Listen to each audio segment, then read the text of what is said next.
platform? Yeah, like whatever game. Okay, I know I'm really late to the party, but I'm playing Horizon at the moment, Zero Dawn. And Come on, man, that was like, you're well out of date. I know, but I completed Spider-Man. Okay, all right, you're allowed to talk again. Okay. Literally Pokemon, Let's Go Pikachu. So yeah, I've been playing lots. Oh man, well, you're in the right place because we're just a bunch of like nerds. Awesome. Let's talk about the big category for tonight, which is the one that everyone wants to win, which is best game. God, that's such a loaded phrase. But how do you constitute best? Oh my goodness. Anyway, right, so in this category, we've got Assassin's Creed Odyssey, Astrobot Rescue Mission, Celeste, God of War, Red Dead Redemption 2, and The Return of the Obra Dinn. I feel like we should be systematic. It's best game.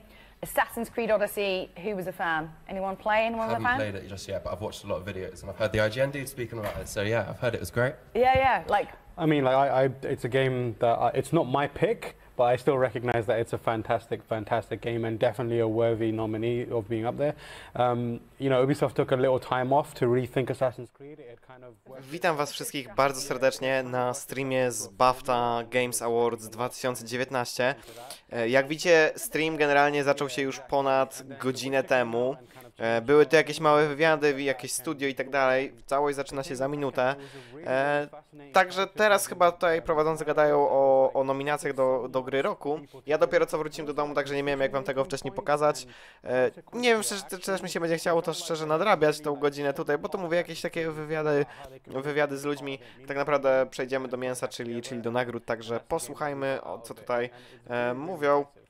No i za chwilę powinna zacząć się cała konferencja.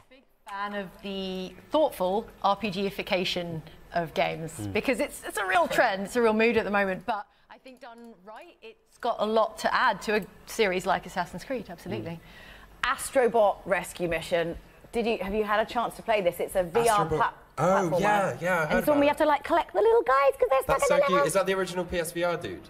Yeah. And you collect him in the in your controller. I mean, we've talked a little bit about it, of course, before, but just such a great all-round. Honestly, like alongside Beat Saber, it was a game that I played spent a lot of time in VR, and I usually kind of tap out quite quickly. Did anyone else kind of thoroughly enjoy their experience? Yeah, I really enjoyed it, and one of the things I really love about it is that it's kind of like it's got that classic game design where it's always moving the level forward, and it kind of that encourages you to be like very quick and vigorous with your curiosity. Like you're always kind of peeking around things just to see where the extra astrobots are. But also it's exciting because it's in VR, so you're like, I literally want to get to that next place because I want to see what the vista's like. Yeah, and if you're watching someone play Astrobot from the outside and seeing, like in the game, you're like looking behind trees, but someone from the outside is just seeing a person like going absolutely wild, like looking around things with a headset on, and that's kind of like, from the outside perspective, it's kind of like the ideal situation for selling VR almost. You're seeing like that person is clearly having a great time. They've forgotten their body and themselves, which means that they're obviously having a whizzy jolly time. Celeste, obviously up for a huge amount of awards tonight. We talked about it from so many different angles. To jest właśnie ciekawe, że dużo indyków w tym roku dostawało nominacje do praktycznie większości kategorii. To jest bardzo, bardzo ciekawe i teraz właśnie Celeste. Nie pamiętam o czym Celeste było, ale... You would love it. Okay, Nintendo Switch game. It's the story of a girl called Madeline who's got great hair, who is climbing a mountain. It's going to be weird explaining it. You can see like on the screen there, do you see some of the pictures up there? Yeah, it's really cool. So it's got these kind of like, really cool like old sort of 16-bit like graphics. So she suffers from anxiety and she's climbing a literal mountain to overcome it. So if she gets to the top of the mountain, her mental health, like she's getting to a better space. So and it's really, and it's great because it's a literal mechanic that every time you die, it's about picking yourself back up and immediately tackling the problem that you failed. Yeah, it's really good. As soon as I get home. That sounds awesome. That's like relatable. Yeah.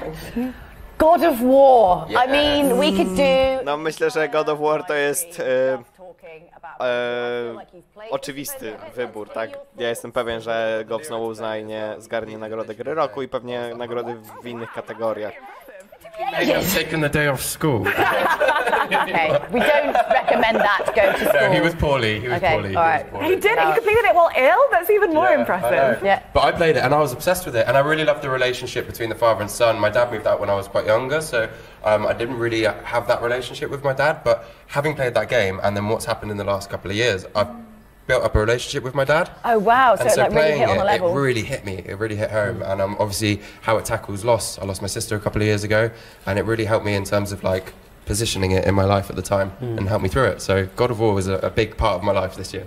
Yeah, and the fact that it does that from like within the framework of a blockbuster action game, like that's the one thing that I keep coming back to. Like, there's so much on paper. It just seems like an angry guy chopping up some Norse demons, but it's so much more than that. Like that fight is no longer for him. Kratos, before when he fought, he was like this avatar of pure rage and anger, and now to bardzo prawdziwe, co gościu mówi. Że wiecie, niby gra akcji, napierdalani i tak dalej, ale historia i ta relacja pomiędzy Atreusem i Kratosem jest świetna. And he's an outsider in the Norse realm, and there's so many levels of like emotional relatability and kind of like intricate themes that it explores, and I just adore that game. I think it's fantastic. I mean, because like the previous games, I never super got on with it because it just was always a bit like hulky smash, go around, beat some stuff up, and like you need that. But it was incredible that they managed to, as Aoife was saying earlier, you know, create this incredibly like nuanced character, but also kind of hit on the moment of like where we all are and how we've all kind of changed our perspective. And you can't just be a big smash. I mean, you can be a big smashy thing. It's okay if that's your vibe, but like sometimes, you know, you want that little bit more. You need to make the character three-dimensional, and then. But the segue, you can still see the old him there, and he's still in this transitional period, and how it kind of moves between it is just, it's so incredibly balanced. Actually, everything was, you know, bringing in the old weapons, like everything was just so carefully interwoven. I don't know, it's just beautiful. The like feeling of the axe when it hits stuff. Oh, the sound and the audio. They made such good use of hit stop animation. So when the axe hits, they actually freeze the frame of the animation for a good like 2 frames, 3 frames, which means that it gives the sensation of like getting stuck in bone. It's so good. Kids, I mean, I don't want to know why you know what an axe stuck in bone looks like, Alicia, but if you've been playing Overcooked, you would realise. Oh, I see. I mean, is it just good? I mean, this is such a tough category, and obviously it is a kind of AAA game. Do you think that people are ultimately very swayed by big budgets over smaller ones for a category like Best Game? Well, I think, as we saw last year with What Remains of Edith Finch winning Top Dog, you know, this category isn't necessarily about who had the biggest budget, who got the most nominations, or made the biggest waves. It's about like a big all-rounder, like what game really said something, what stood as the defining game of that year, what kind of tapped into cultural conversations, like all sorts. This game, if it wins Best Game, it's the heartbeat of the games industry for that year. So I was going to say, it's the emotion that it carries. It's kind of got that like heart to it that Ocarina of Time had for the Nintendo 64. It has that like story-driven heart to it, and yeah, I love it. I think I want it to win. You want it to win? Maybe. Okay, so next up is Red Dead Redemption 2, and I know that Jane is a really big fan of this one. Jane's been championing this. Jane, why is this Best Game? Tell us. I don't want to be controversial here, but I'd like to talk about a little game like Red Dead Redemption 2. Yeah.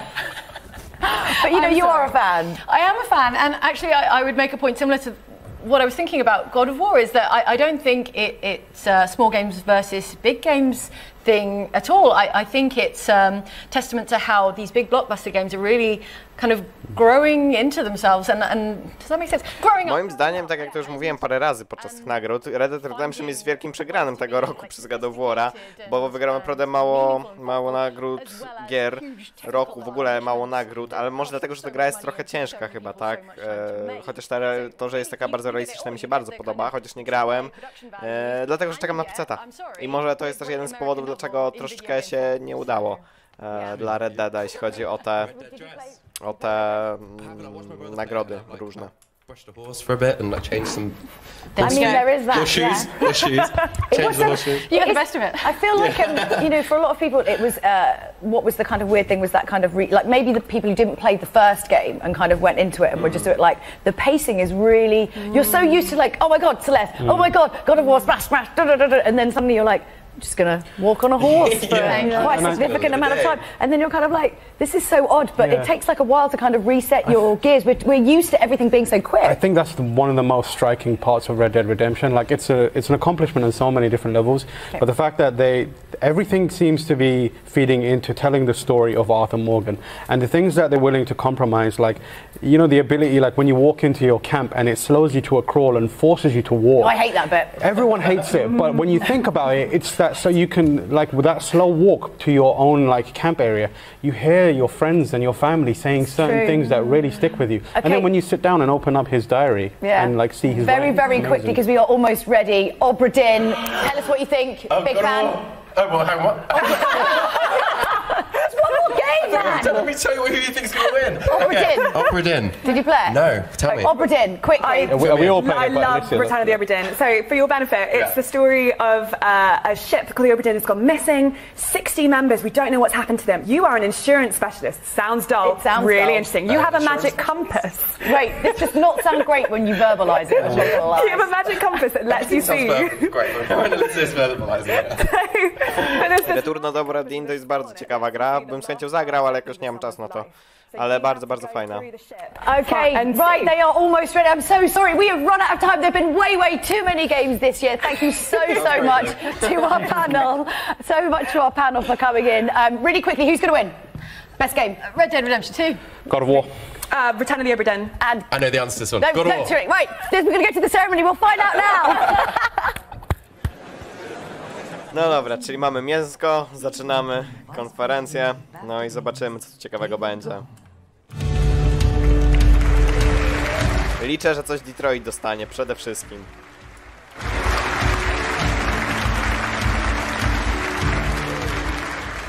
Good evening and welcome to the 15th annual British Academy Games Awards.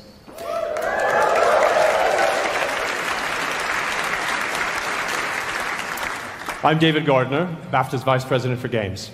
Thank you for joining us this evening. I know many of you will have traveled from around the world to be here to celebrate the highest standard of work in the global games industry. A BAFTA nomination is a huge achievement, and you should be proud of all your hard work and dedication. BAFTA understands just how hard the path to success can be. Every one of our nominees will have faced moments of struggle throughout their creative careers, working towards a vision, having their voice heard, and ultimately coming to that moment of success. Your personal journeys are truly inspiring, and your achievement tonight deserves the biggest of stages here at the BAFTAs. The work of BAFTA Games spans wider than the excellence we celebrate tonight. Our annual Young Game Designers Initiative encourages young people to begin exploring their creativity through games, picking up new skills, and harnessing opportunities. Children from as young as age 10 create, develop, and present their own game ideas to the industry.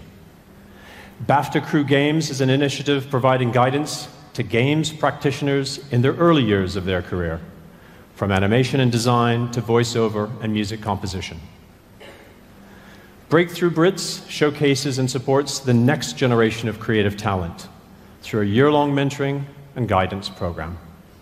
We are proud to support talent from their first step into the industry and be with them on their journey to success each step of the way.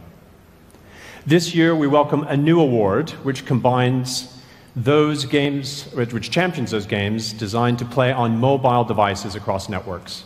And we are delighted to announce the new sponsor, EE, for the inaugural Mobile Game of the Year Award, and thank them for their support.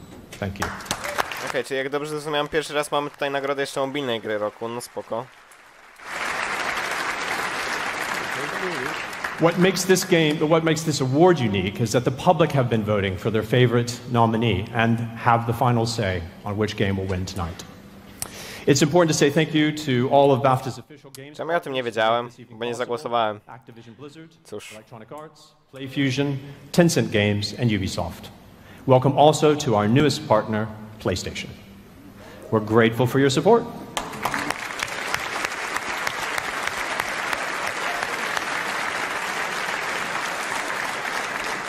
And we also want to thank the incredible BAFTA staff for all their hard work, and to Joe Twist and the BAFTA Games Committee.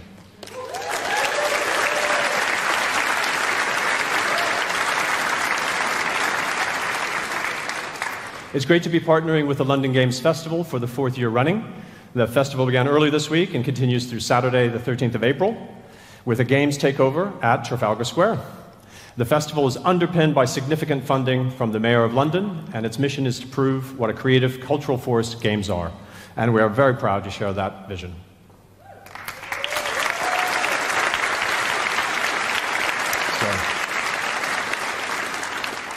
So let's sit back and enjoy the show this evening, which is being live streamed on all of BAFTA's social platforms. So have a wonderful evening. Thank you very much. No dobra, mam nadzieję, bo zapomniałem, nie wiedziałem, że tutaj się szczerze da głosować i nawet jeżeli bym o tym wiedział, to bym pewnie zapomniał, ale proszę, żeby coś Detroit wygrało. Ja tak bardzo liczę, że Detroit coś wygra, no ale zobaczymy, za chwilę pewnie jakieś pierwsze kategorie. No i zobaczymy, co ciekawego będzie. Dokładnie nominacji nie pamiętam, ja je czytałem, ale już teraz nie pamiętam po prostu. Take a look back at the year in games. Please welcome to the stage the London Oriana Choir.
Zajebiste. Fajnie, jeżeli będzie więcej takich fajnych wystąpień, na przykład muzycznych, bardzo będę zadowolony. A odpowiadając na pytanie, czy jest kategoria VR, nie wiem, podejrzewam, że tak.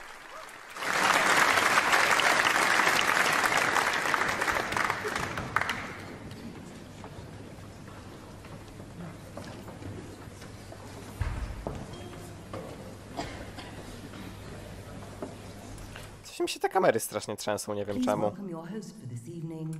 Dara O'Brien.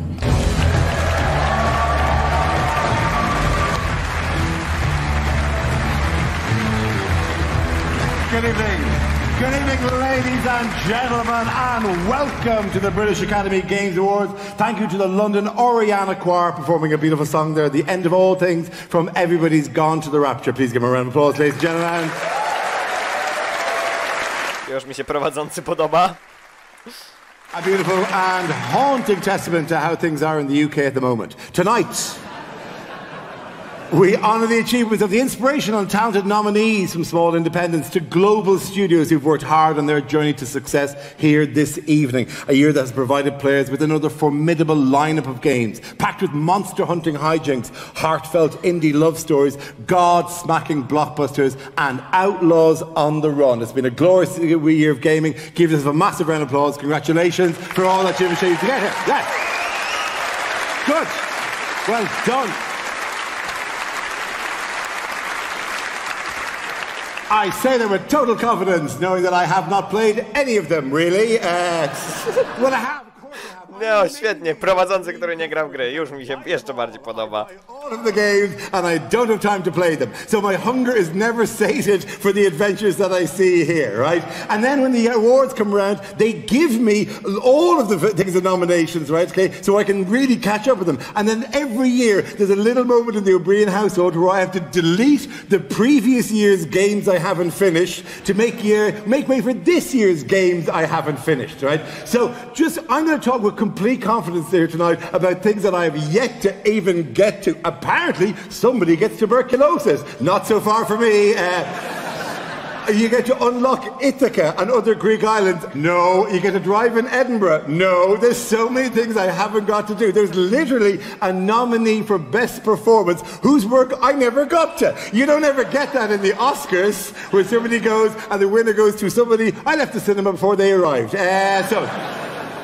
But no, because mainly for this year, and this is the thing that will obviously change as you get older, I play games with my kids, and they're very different to the games that obviously many of the AAA games here. I mainly play a lot of Battle Royale type games, a lot of many permutations of that with a young man. And look, really, what doesn't have a Battle Royale version of at this stage? Like whatever, even Call of Duty has given a Battle Royale version, while at the same time Fortnite has got respawning. You're just confusing things, lads. One of you do one thing and the other do the other, because frankly, this is like the bit where Flora brought out a range of margarine called Buttery. It's not helping, lads, for this to be vague. Everything is a battle. Tetris has a Battle Royale version. Nobody was asking for a Battle Royale version of Tetris.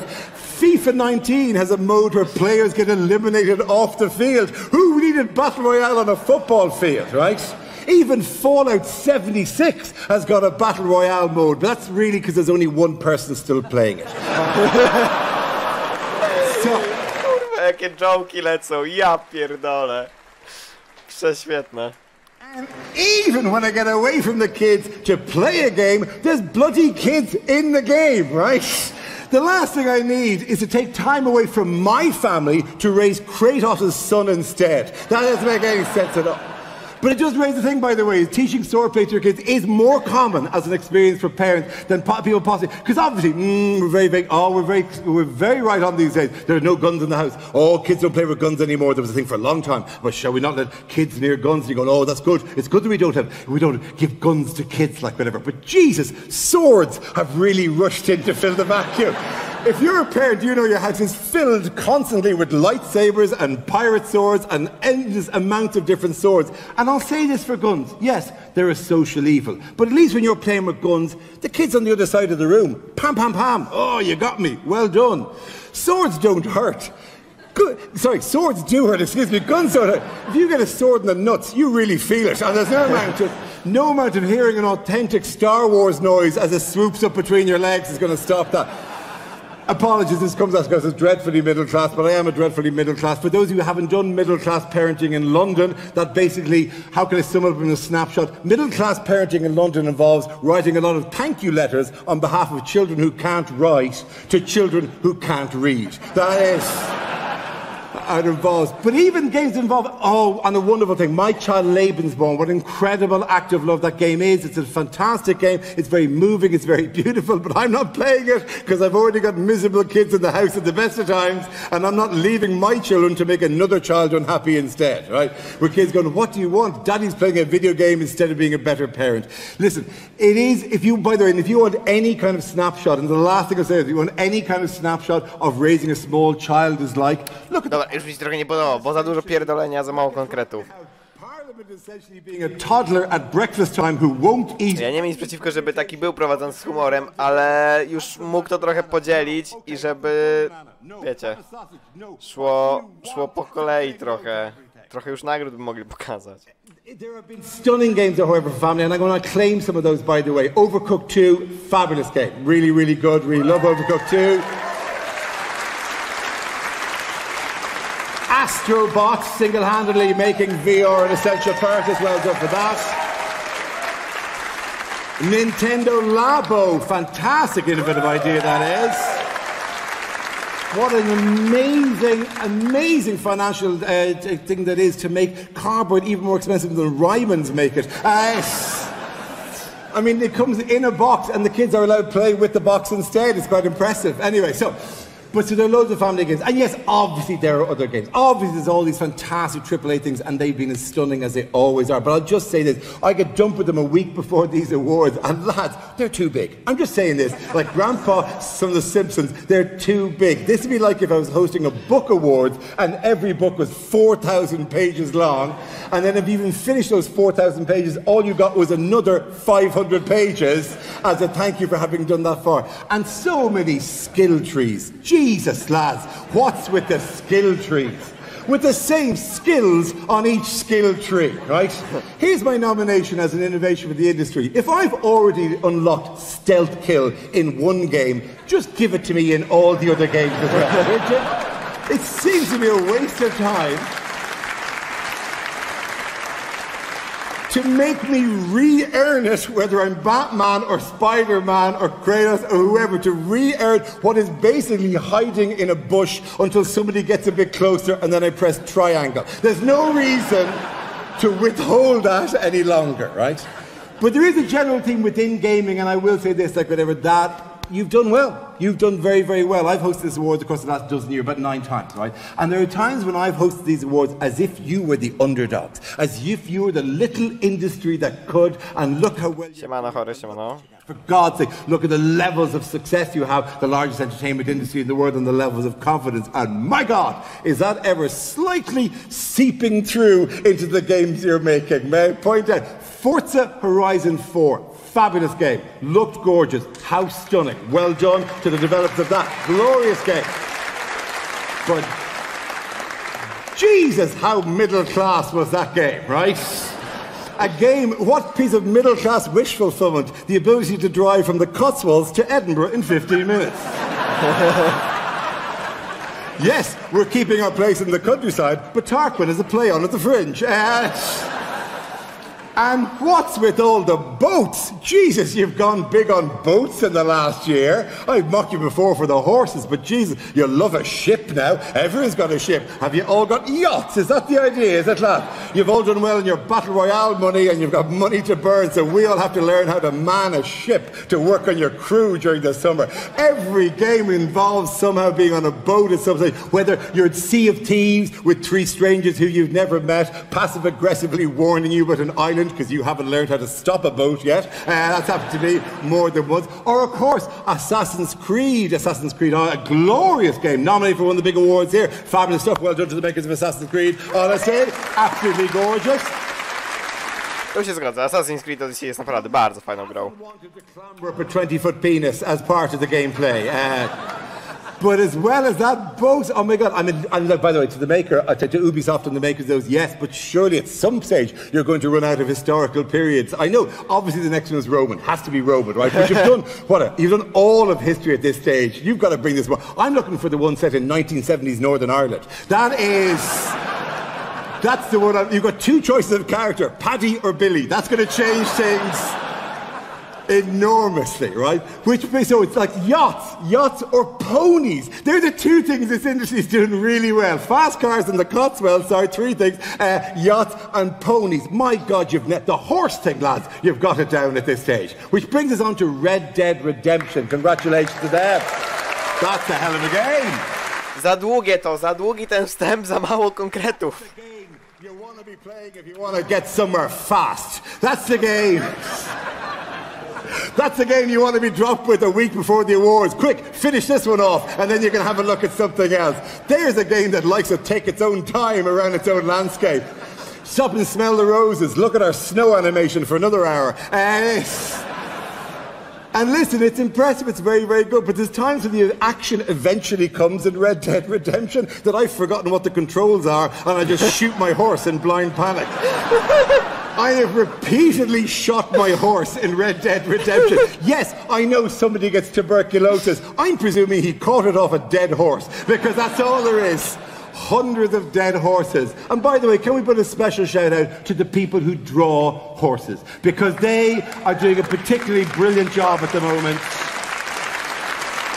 Especially because when they did the horse module in graphic design college, they presumed it would be faces. But rather than more and more intricate versions of horses' arses to be... Because that's all you're looking at. And different designers doing different games with horses, just as an insider, do you get horse envy? When somebody else brings out a horse, you go, Jesus, look at that, look at the fetlocks on that. They've done a fantastic job with that horse. Our horse isn't as good. Send it back to the team. We need better musculature on our horses.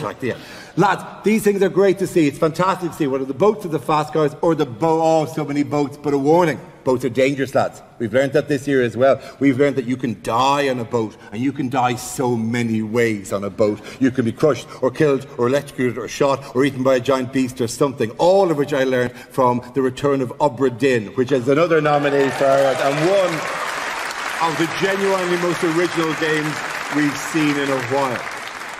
Fabulous game. Look forward to the sequel next year, which is The Return of Darrowbrin, which is a game in which a comedian dies 60 times, and you have to work out which reason he died each time. Was the audience too old, too young, too drunk, not drunk enough, a little bit Brexity maybe, or a video game crowd that realised I was bluffing and turned on me after 10 minutes. They are all the many options that we have. You've had a fantastic year, as you always have. They're glorious properties and they've wonderful things, and we are going to shower you with them. I say that, no, we'll get the same number of awards and maybe one person will get them all. Who knows? But nonetheless, you're out and you're looking great. Give yourself a massive round of applause, ladies and gentlemen, for the wonderful work you've done this year. I czyżbyśmy w końcu przeszli do pierwszej nagrody. Plox. Before we even hand out the award, a big thank you to our partners that helped make this evening possible. Activision Blizzard, EE, Electronic Arts, Sega Europe Limited, PlayFusion, Tencent and Ubisoft Entertainment. Thank you very much to them. Thank you very much to them all as well. Thank you very much.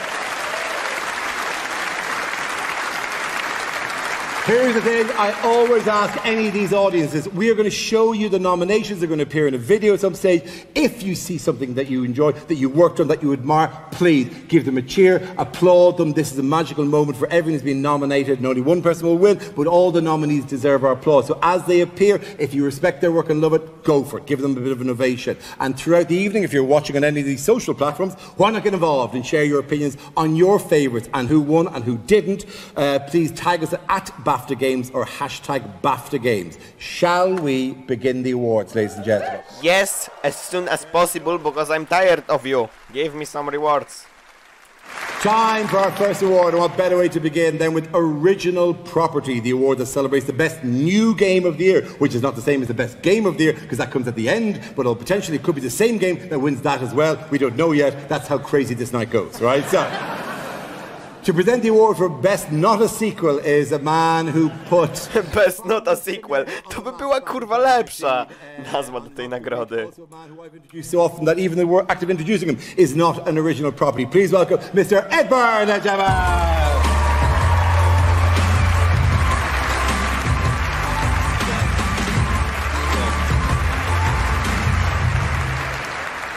Thank you. These things are heavy. Are they? How would you know? No, nor would I! Nor would I! Anyway, thank you. Thank you, Dara. Thank you very much, Dara. Although I feel presenting Original Property, you missed a trick here, not getting Kevin MacLeod to do this. You see, Kevin MacLeod hosts a show called Grand Designs, in which the buildings or properties are unique or original. Hence the two puns underpinning that joke. So, in an industry dominated by franchises and sequels, an original project that breaks the mold is a beautiful thing, whether it's battling enemies as a reanimated corpse, exploring fantasy kingdoms as an adorable little mouse, or falling in love for the first time. There's nothing like learning the challenges and experiencing the emotions of a brand new gaming world for the very first time. Here are the nominees for Original Property. No dobra, zobaczmy co ciekawego będzie, bo szczerze nie wiem. Subnautica. O, Subnautica to tak średnio. Jakoś mi ta gra nie podchodzi, szczerze, bym powiedział. Tu mi się wydaje, że Return of Obra Dinn może wygrać. Jestem tego dosyć mocno pewien.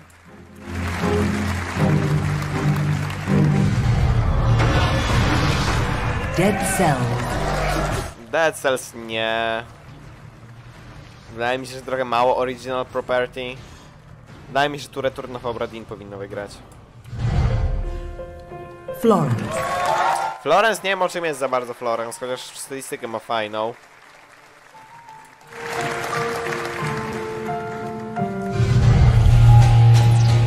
Into the Breach. To też, ale to też, czy to takie odkrywcze? No nie wiem. O, mi też, ta Subnautica to też jakoś mi nie podchodzi. O, a tego to nie znam, Moss. To coś z tą myszą o tym przemierzaniu królestw, co mówił gościu.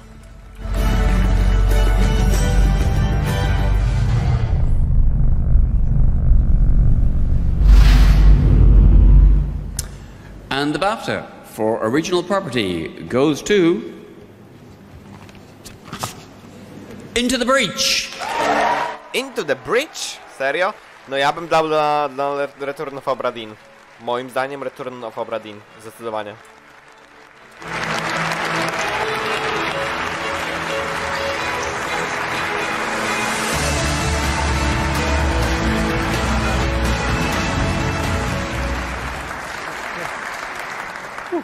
I'm Matthew, and this is terrifying. I'm a programmer, not a dull public speaker.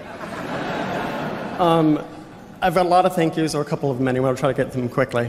Justin Ma, my game dev partner, who's absolutely brilliant, and I'm so lucky to work with him, is not here tonight. He should be, but I couldn't have done it without him. And the rest of the team, Jeff here from Power Up Audio. I'm a sound designer, not a game designer. And Chris Avalone, and Isla, and Polina, and so many people I will forget because there's a lot of you.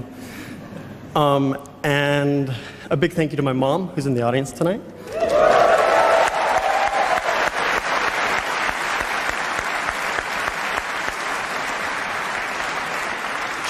She always wanted to go to like a glitzy award show like the Oscars, and I wouldn't have thought that I would have been able to do that, but here we are, much less winning one, which is even more insane. And then last but most important, I need to thank my wife, who has supported me from the very beginning in all of this, and she also can't be here tonight because she is looking after our 2 young children.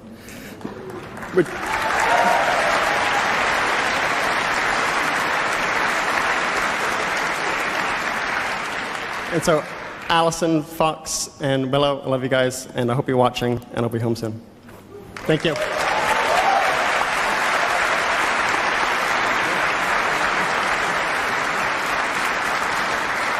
No dobra, ale nadal się nie zgadzam. Moim zdaniem Return of Obra Dinn powinno wygrać. Music. Few things in gaming or in life can evoke a memory or involuntarily trigger a strong emotional response, like the soundtrack from a much-loved video game. Maybe smell, but we don't have that technology yet. Imagine if we did. It makes Sea of Thieves a very different game. I don't know if you've ever smelt a pirate, but unless you're a fan of fish, rum and urine, it's a very difficult cuddle. Here to present the award is a woman who won this BAFTA in 2016 herself for an incredible score for Everybody's Gone to the Rapture. Her work has been performed in venues across the globe, from the Sydney Opera House to the Royal Albert Hall. Jestem ciekawy, czy to jest nominowany Detroit, bo muzyka w Detroit jest prześwietna. Główny motyw Kary i główny motyw Markusa jest świetny. Conora zresztą też.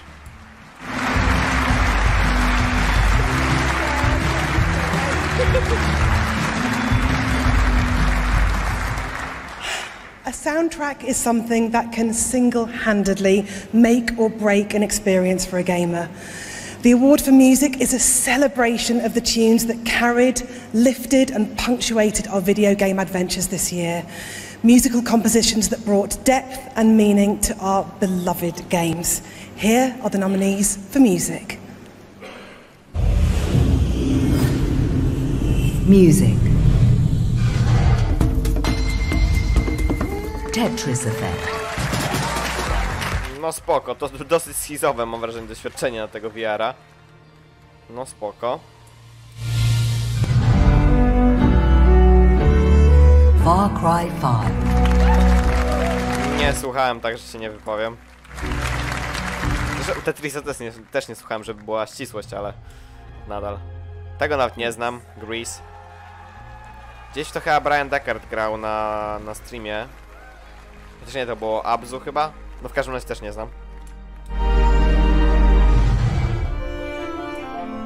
Oczywiście Florence. Florence będzie miał, podejrzewam, bardzo dużo nominacji. Tak samo Return of Obra Dinn i te jeszcze, no, Dead Cells.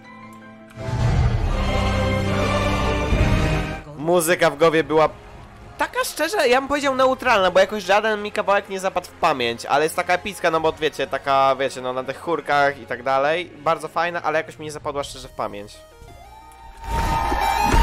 Celeste. A oczywiście Celeste, jak mówiłem.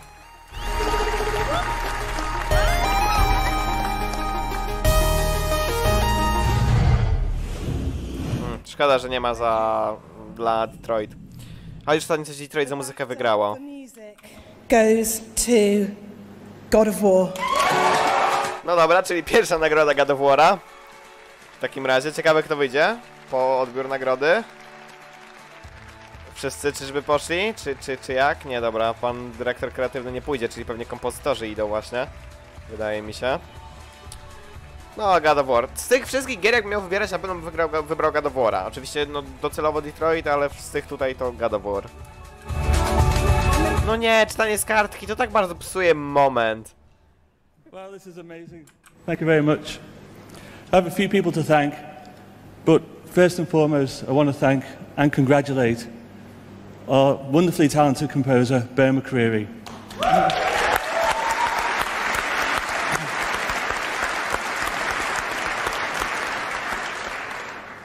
And I want to thank Bear for being so collaborative, for bringing so much passion and energy to the project, but most of all, for writing such a truly phenomenal score. Thank you, Bear. No dobra, jednak z kartki nie szczytę, tylko na kartce mogę napisane, komu ma podziękować. To już wybaczę. Thank you to my good friend Peter Scatoro, who's a fellow music producer. Thank you. And thank you. And to the entire Sony Interactive Music team watching back home in sunny California. Hi everybody, we won. Thank you to Corey Barlog and to everybody at Santa Monica Studios for inviting us along on this journey with them and for creating lifetime memories like this tonight. Thank you to all the amazing musicians and singers who performed so beautifully on the score. And finally, for the video game industry to have the support and recognition from such a prestigious academy is just, well, bloody marvellous. Thank you, BAFTA. No dobra, spoko, spoko.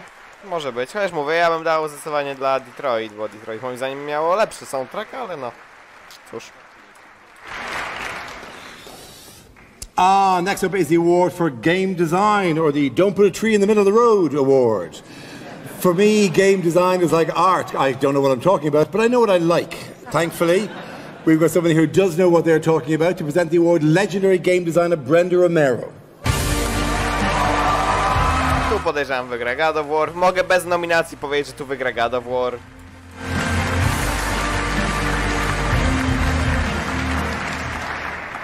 Dear Gwitch, a Gusker of Milmahagus, The 40-year-old. Hello, thank you. The BAFTA Award for Game Design goes to the game which captivates and engages the player. All aspects are considered, from world design to game mechanics to the use of controls. Here are the nominees for game design. Chociaż ja oczywiście praktycznie w każdej kategorii widział Detroit jako grę roku, no ale wiecie, to po prostu taki mój fetysz mały. Po prostu Detroit było dla mnie zajebiste. No i Return of Obra Dinn. No, tak może.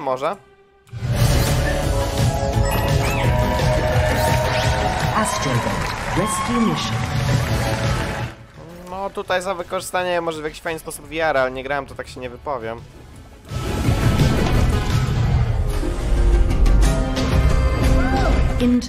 No, Into the Bridge to jakoś w ogóle mnie nie jara, szczerze. Chociaż ja strategię lubię, ale ja nie lubię pixel artu, strasznie. Jakoś ja w ogóle pixel art...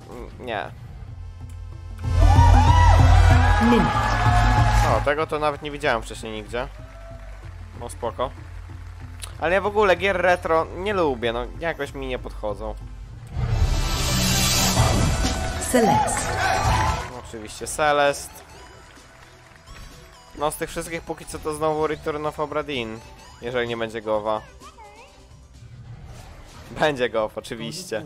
No to chyba już God of War.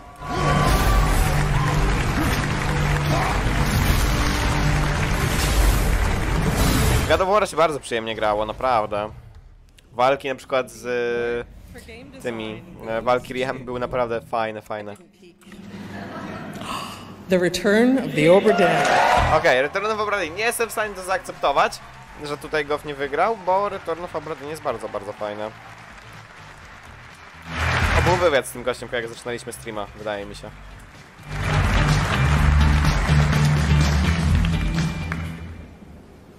Thank God I have a speech. It's going to start a little dark, but I'll try to pick it up by the end. Obra Dinn was a pretty long project by my standards, and my biggest regret with taking so long is that my dad did not live to see the final result. He raised me with a sense of curiosity, wonder, and humility about the world, and I like to think that comes across in my games too. He and my mom always supported me throughout my creative endeavors, and they had nothing but complete confidence that whatever I was spinning my wheels on would eventually work out, and it looks like eventually it did work out, which is great. He was a good dad, and I miss him. I don't know where he is now, but I like to think that he's out there somewhere watching this and smiling. So thanks, Dad.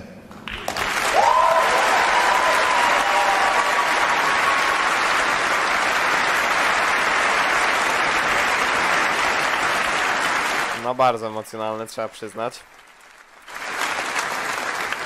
Throughout tonight's ceremony, we'll also be taking a look at the 6 games nominated for one very special award, this year's BAFTA Game Beyond Entertainment Award.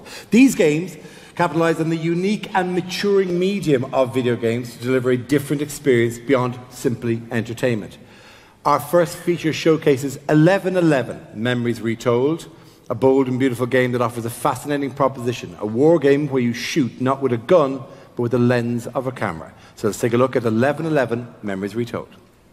O tym to w ogóle nie słyszałem, ale fajna kategoria, podoba mi się, tak? Bo Game Beyond Entertainment.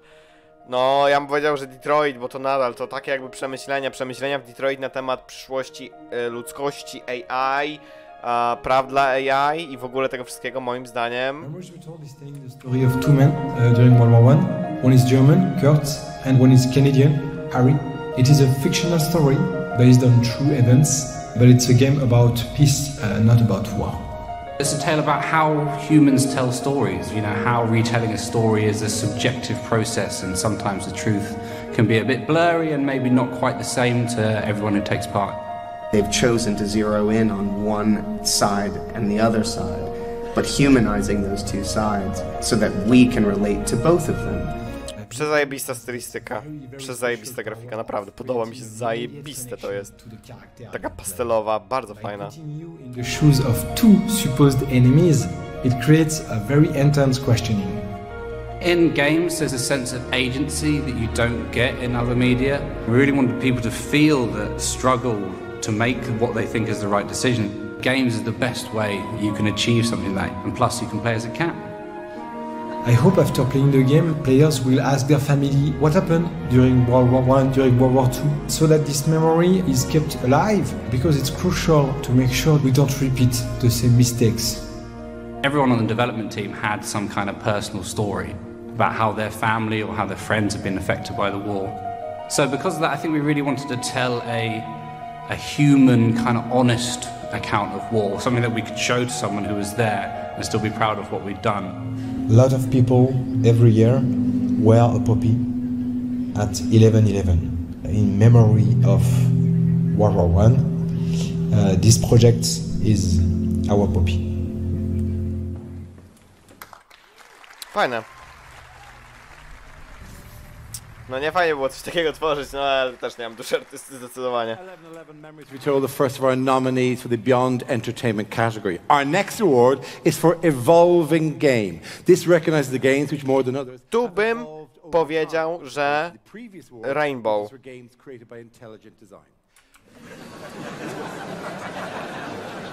Teach both sides of the controversy, people. Here to present it is a very subtle one. I really like that one. I genuinely really like that one when it popped up. So here to present the award is Studio Director of Sports Interactive, the man that gifted us the incredible Football Manager series, Miles Jacobson. Ja bym tu powiedział chyba, że Rainbow Six Siege, bo ta gra, no to jak ta gra się rozwinęła, jak ona zyskiwała popularność po premierze, to naprawdę moim zdaniem zasługuje na nagrodę. Thank you, Tara. This award is for those games which continue to develop their offering after release providing fans both old and new with new and more reasons to keep coming back. Here are the nominees for Evolving Game. Evolving Game. Destiny 2 Forsaken. So, this is to be a reckoning.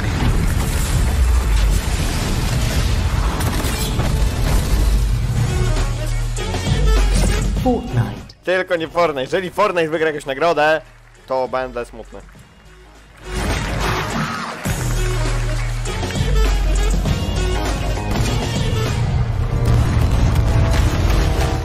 W sumie w Sea of Thieves coś tam się chyba doszedł content, także być może to już jest gra, w którą da się grać.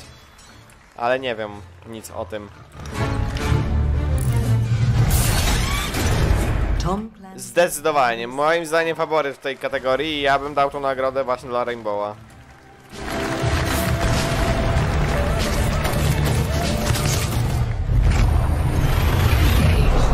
Elite Dangerous Beyond. W Elitce też nie wiem co się dzieje, generalnie. Także też się nie wypowiem.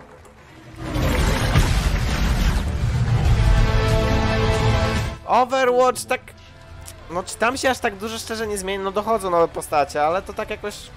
Na pewno chyba mam wrażenie nie w takim stopniu jak do Rainbowa na przykład.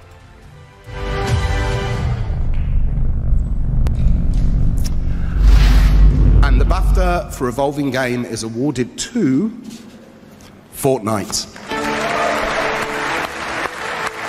No Jesus kurwa, ja pierdolę.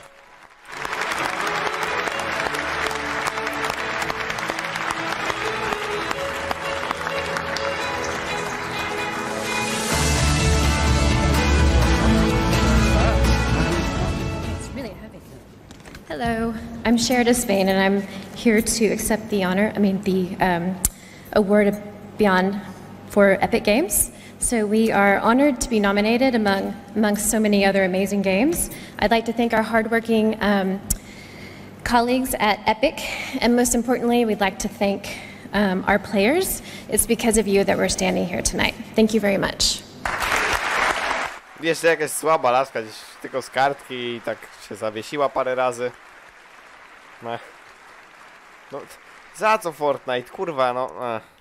This award, our next award, excuse me, is for narrative, and it celebrates the greatest storytellers of our time, more so than with movies, Detroit, Become Human, and poets of our time, to create adventures and worlds beyond the wildest imagination. Chociaż na pewno jestem pewien, że wygra Golf. Bible guys, and to share those tales with us in a way never before possible, tireless in their endeavors and with limitless horizons. They do all of this fully in the knowledge that 95% of us will press X to skip.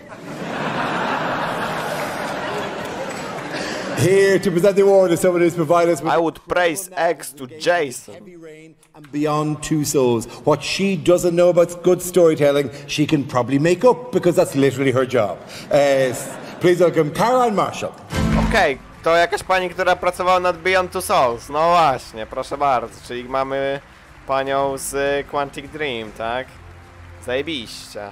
Oby Detroit wygrało, jeżeli Detroit było nominowane w ogóle. At their best, stories in video games can have even more impact on you than a film or a book, because you're part of it.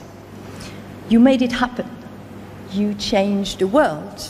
You were there. Here are the nominees for narrative. No liczę, że Detroit. Fajnie było, jakby pani z Quantic, chyba pewnie, że już pani nie z Quantic, nie wiem.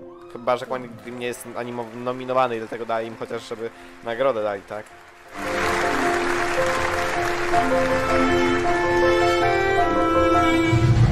I fight guys stronger than me all the time. Marvel's Spider-Man. Znaczy, ja nie grałem w tego Spidermana i nie wiem, jaka tam jest historia. Poza tym mnie superbohaterowie nie rają w ogóle, także ja bym na pewno na to nie zagłosował. God of War. No God of War moim zdaniem wygra pewnie. Nawet jeżeli Detroit jest nominowany, to wygra Goff, tak? Chociaż historia w głowie była prześwietna.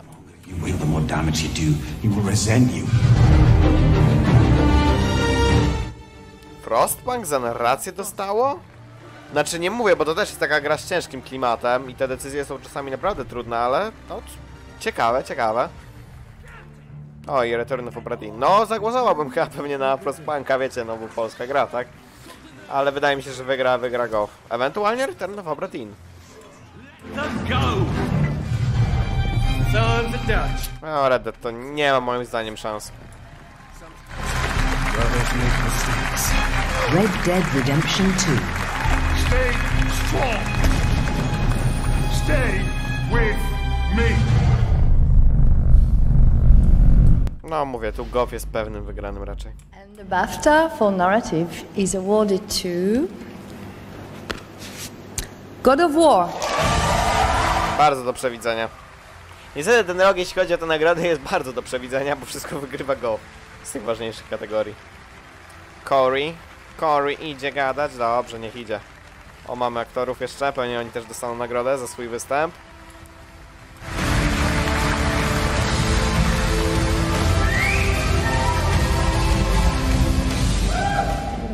There's a mark to put the award, but I got to put it the other direction. All right. I can follow directions. Hello, everybody. First, I want to thank the amazing writers, Rich Gobert, Matt Sovos, Adam Dolan, and Orion Walker. We had a very long road on this project. It was filled with a lot of doubt, and we rewrote the script a few times. Sony gave us incredible support.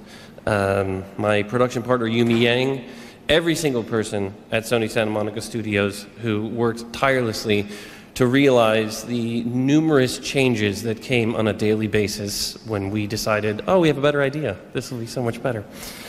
Thank you for all the support from every single person who enjoyed the game and all of the excellent games that were nominated. I am a huge fan of every single one of these, so thank you for everybody for creating.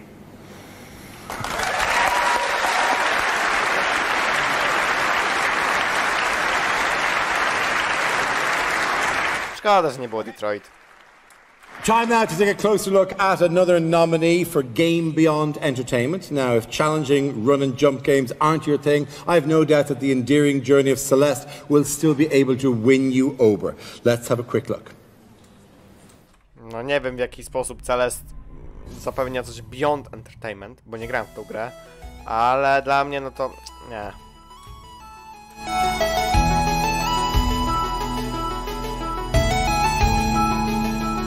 Celeste is a platformer about a young girl called Madeline who's climbing a mountain, and it's a metaphor for her mental health and her anxiety. She's really struggling in her life off the mountain, and she just keeps on persevering. There's a really strong message just of tenacity in Celeste. What's really wonderful about it is that it takes video game mechanics and uses really physical mechanics to represent a very abstract idea of anxiety. And so when you have someone leaping and barely making it, you know, there are people in their daily lives who sometimes just feel like they're literally hanging onto a cliff edge. And there you are, controlling Madeline, managing to make it, getting through the next level, just really feeling that sense of accomplishment. I think because it's got a real instant respawn, so every time you die, you're immediately back there. It's almost like the game is saying to you, come on, keep going, keep going. And even though it is really hard, you feel yourself getting better, you feel yourself getting stronger. And as you're getting stronger, so Madeline's mental health is getting stronger. That's one of the wonderful things about video games. You can walk as many miles as needed in the shoes of a character. When you look at a game like Celeste or any game that deals with mental health, that's immensely powerful because you are totally empathetic with what it is the hero or heroine is trying to do and achieve. There's this weight of expectation. You almost feel like the real world is waiting for her off the mountain. I think a lot of people can identify with that, this idea of you have this internal struggle, but the real world is still moving around you and still demanding from you. But sometimes you do just need to look inward, take a deep breath, maybe imagine a feather, and everything will work out. No, w jakimś sensie to wychodzi poza grę, no tak, z tego filozoficznego, psychologicznego, przepraszam, punktu widzenia, no spoko. Ta pani w ogóle wcześniej była tam w tych panelach przed konferencją. Game, but these next guys' last game is their first game, but that doesn't mean it's going to be their last game because their first game is really good. Here to present the award for debut game from Double Fine, producer of Psychonauts and Broken Age, it's Greg Rice. No ciekawy jestem z tych pierwszych, bo nie wiem jakie tutaj... No, na pewno będą pewnie same indyki tak naprawdę w tej kategorii. Jestem ciekaw co wygra. Ja bym chyba liczył na Return of Obra Dinn. Inspiring and nurturing new talent. This award gives us a chance to celebrate the newest studios that have hit the ground running with an exceptional first title. Here are the nominees for debut game. Debut game. O, Beat Saber. Bardzo fajnie, przyjemnie. Bym zagłosował, jeżeli nie byłoby nic lepszego. Ale zobaczymy.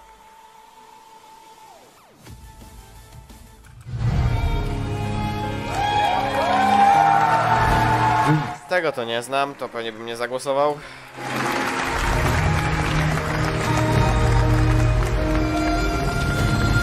Znaczy, na pewno bym nie zagłosował, jak czegoś nie znam, tak? Co to jest? Cultist Simulator? Co? Okej. Donut County. Nie znam też.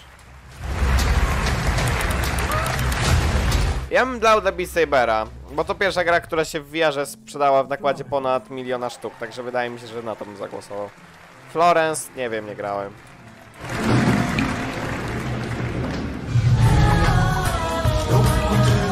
Yoku's Island Express. Też mech.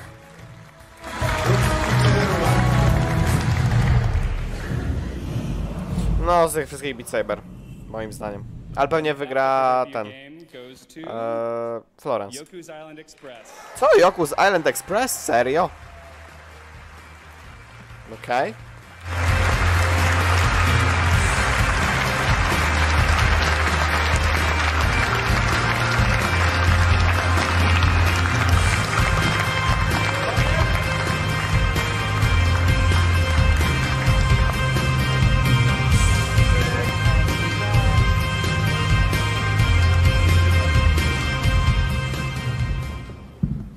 Oh, wow. Isn't making games great?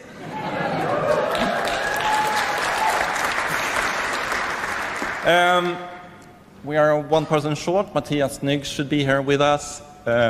But we'd also like to thank the rest of the development team, Johanna Stålberg, Marcus Franzén, Tom Bible, and Jesse Harlin.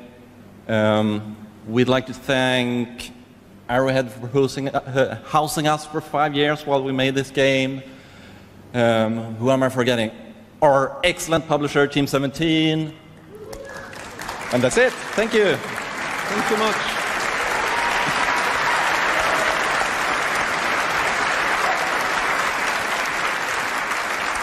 Congratulations to them. Congratulations both for their winning game and for their God of War cosplay. The next award is for mobile game. This award celebrates the best game. No, tutaj to już w ogóle nic ciekawego pewnie nie będzie. But not for Switch, PS Vita, laptops or any other portable devices because, you know, reasons. This award recognizes those creations which have proven beyond doubt that smartphones and tablets can hold their own against traditional gaming platforms and moreover have revolutionized the way we poo. Kurwa, te żarty są tak przezajebiste. I asked my wife. When our next presenters decide they want to marry each other, they ask YouTube. I do not understand young people anymore. Well done. They are the millennial answer to Ross and Rachel. Will they or won't they? It literally depends on how many likes they get. With a combined total of over 18 million subscribers, it's Ali A and Claire. Okej, czyli ktoś z YouTube'a, tak? Jak rozumiem? Będzie nagrody dawać? Okej.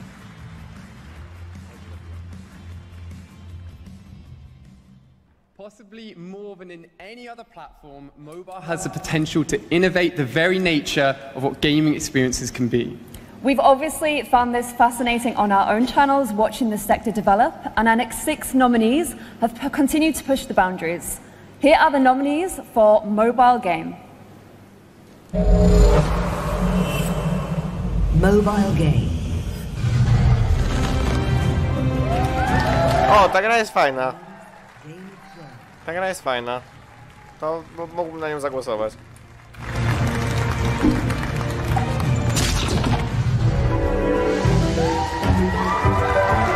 Plato's Odyssey. Nie znam. Znaczy ja w ogóle pewnie większości tych gier nie będę znał, jeżeli nie wszystkich na te mobilki, bo nie gram na telefonie. The Room, Old Sin.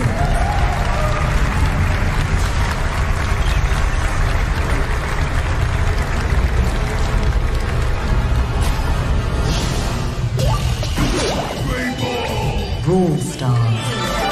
I również nie znam.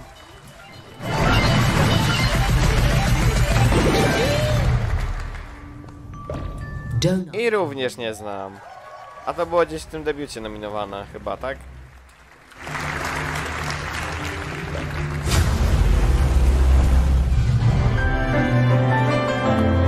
Florence. Dobra, mam wrażenie, że wygra Florence. Zobaczymy, ale takie mam wrażenie.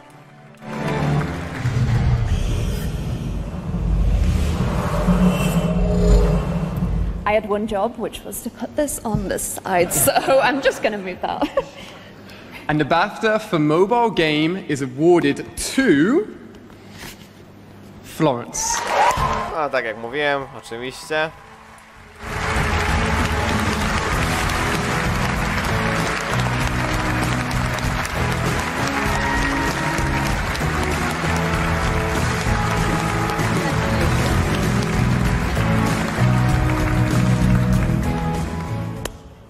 Hi. I've had the immense privilege of getting to work in the mobile space for a while now. And what I really love about it is getting to make games for such a wide audience, you know, like people who don't necessarily identify as gamers. And they're also really open-minded. They're open to sort of new experiences. So for Florence to have this award, I hope it encourages more creators to tell their personal stories in this amazing format. I'd like to thank our other teammates, Sam and Tony, to Megan Ellison, Hector Sanchez, and the rest of the amazing Annapurna team who supported us all along the way. Thanks to our collaborators, Fabian Malabello of the Otherworld Agency, Brooke Maggs, and the whole of the Melbourne video game development scene that supported us. And sorry? And Tony Reed. Tony Reed has mentored us along the way. Couldn't have done this without you. Yeah, thank you.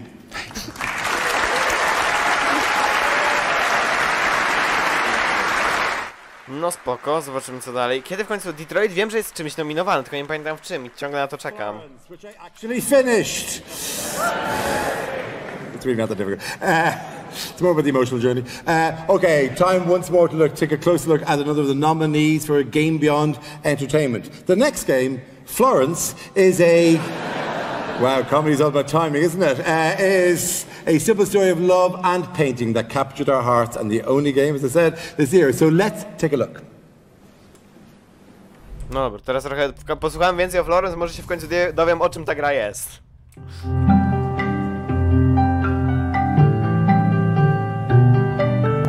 It feels like we spend a lot of time talking with our friends and family about love and relationships and intimacy, and I wanted to bring together those ideas with the mobile game platform, especially now where we use our phones all the time for communicating with friends and family and for recording our lives through photos and video, and you know, that's how we share our world. I thought that was a really interesting way to kind of play on our digital lifestyles.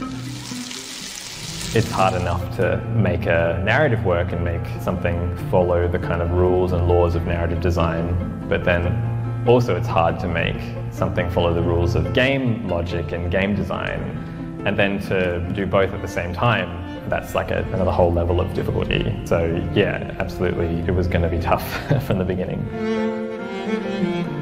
So we start the game, and the opening scene is our girl character in preschool. So many games are kind of just used to fill our time and act as a diversion. And I like to think that we can make games that are surprising and aesthetically beautiful and can give people a different experience. Dobra, czyli jak rozumiem, tutaj jakby zaczynamy grę jakąś dziewczyną, kiedy ona jest mała i żyjemy jej życie, tak? Nawet fajne. I na telefonie tak można by nawet pomyśleć o tym. Trying to just catch up with it and discover it and do right by the characters. Ciekawe ile to kosztuje, bo podejrzewam, że darmowe nie jest, ale aż może ogarnę. Examining who they are and where we see them going, they started to feel kind of real. It feels good, like it feels like we've accomplished a lot and made something that we can feel pretty proud of. Chyba będę musiał w to zagrać. Mam wrażenie, bo ja lubię takie gry z mocną historią, takie właśnie w stylu Davida Cage'a, Telltale i tak dalej. Ken Wong there. Ken Wong, the creator of Florence, who you'll remember from a minute ago. Next up is the Family Award, for which Florence is not nominated. This shines a light on those games which bring family together around their consoles and computers to discover entirely new ways of festering resentment. A tu jestem ciekaw, co będzie. A, czy jakieś gierki, w które nie grałem, ale...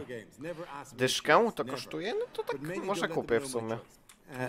Here to present our next award is a woman who brought us Broken Sword, one half of Revolution Software, Noreen Carmody.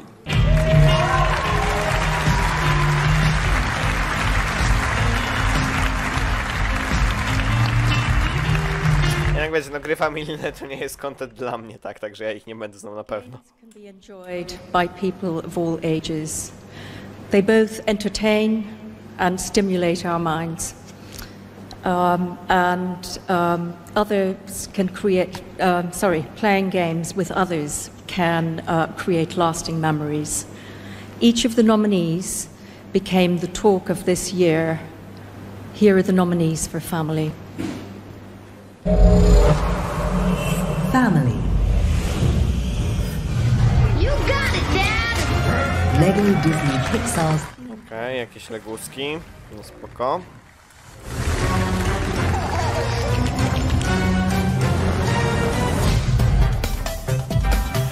Nintendo Labo.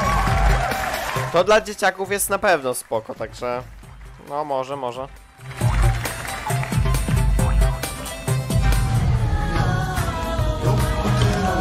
Yoku's Island Express.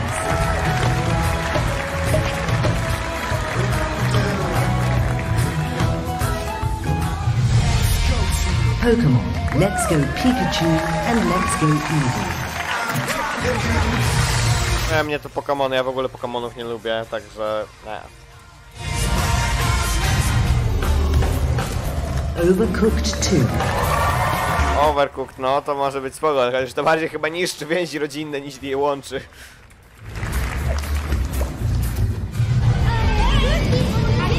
Super Mario Party. I widzicie, dużo gier na Switcha. Switch to jest fajna platforma na pewno dla dzieci, to trzeba przyznać.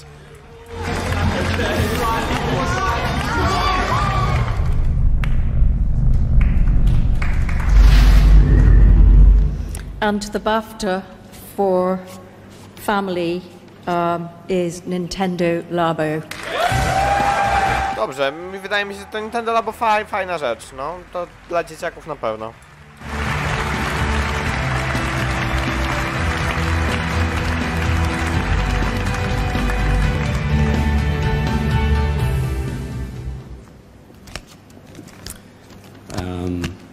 Good afternoon, everybody. I'm Nicholas Wegnes from Nintendo UK, and I'm very honored to accept this BAFTA on behalf of our developers back in Japan, who worked so hard on trying one more time to surprise everybody with such a different product. I think it's known that families are extremely important for Nintendo, from kids to grandparents and everybody in between. Gaming is very important for us to try to offer them new experiences. And with Labo, one more time, I think we tried to surprise our developers, try to make people play, discover, and play in a very new way. So we're very, very happy. We also would really like to congratulate all the other nominees who had amazing games nominated tonight. Thank you so much. A już prawie nagrodę zapomniał, trollolo. No spoko. Our next award is for EE Mobile Game of the Year. Now, hang on, I know you're thinking, didn't we just have a Mobile Game of the Year award? Yes, but that one was voted for by the elites. This one is voted for by the ordinary people, and that never goes wrong or becomes complicated in any way, right? Okej, czyli jak rozumiem, to jest mobilna gra roku wybrana przez publiczność, tak? Stage to present an award has to have more YouTube subscribers than the past lot. Our next presenter has over 21 million. It's Dan TDM. Czemu akurat mobilne pokazują youtuberzy? Jakby jak to się łączy? Trochę nie wiem, ale okej. Mobile games have become better than ever, from actions games to puzzles, strategy titles, and everything in between. The EE Mobile Game of the Year Award recognizes the importance of the people who ultimately all these games are created for, the fans. Here are the nominees for EE Mobile Game of the Year. Tak, czyli to jest gra wybrana przez publiczność na mobilkach na grę roku.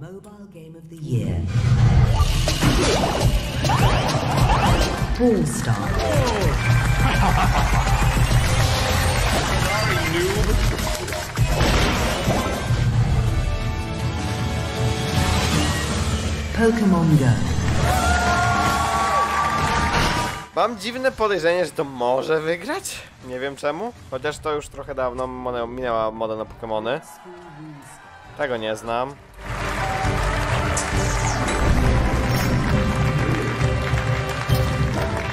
Myśleć, mając taką grafikę można sprzedać grę w dzisiejszych czasach. To mnie rozwala. Bo ja bym w taką grę bym po prostu nie zagrał.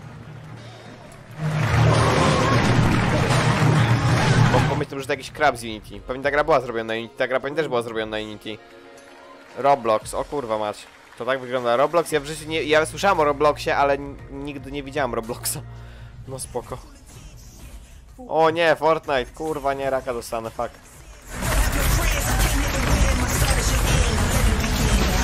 Się miano Joda.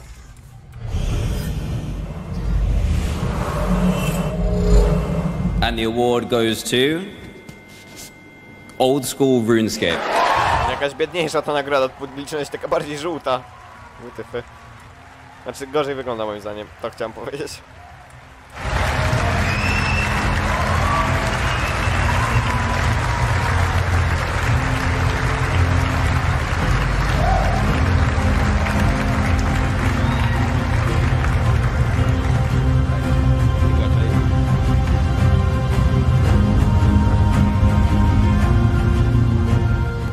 Oh wow.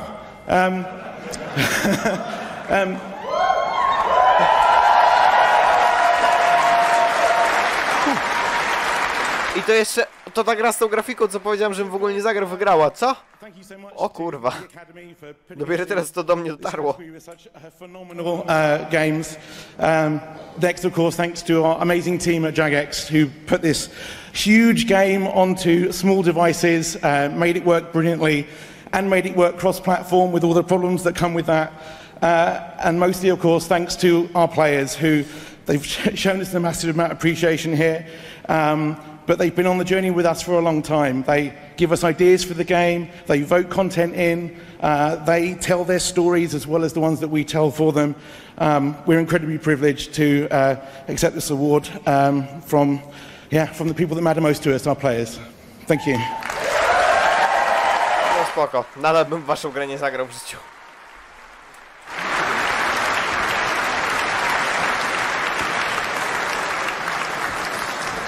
The next nomination for Game Beyond Entertainment is one which bravely tackles political themes in modern society, where decisions mean something. Let's take a look at Life is Strange 2. Już kurwa myślałem, że Detroit Become Human. Ale dobra, Life is Strange, za to Beyond Entertainment, no bym się poważnie zastanowił, czy tego nie dać. Chociaż nie grałem w dwójeczkę, bo czekam aż wyjdzie całość, generalnie. Ale jedyneczka to jest po prostu coś świetnego. Bo już myślałem, jak powiedział o tych politycznych tematach, to trochę miałem wrażenie, że właśnie powinno być Detroit, bo tam tematów politycznych jest dużo, dyskryminacji i tak dalej. It's about everyday, relatable characters facing universal issues laced with a twist of the strange.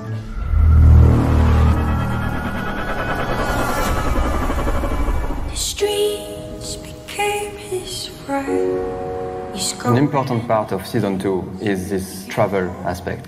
They're fleeing, they're on a journey, and they need to advance and to move, and they cannot stay at one place. Escapes the face. This is something also we wanted to talk about, the fact that you are on your own in the wild, and you don't have any money anymore. Can't feel the ground. you become to be an outcast, you become to be somehow homeless, and how people will look at Sean and Daniel will be really different of how they will used to be when they were in Seattle.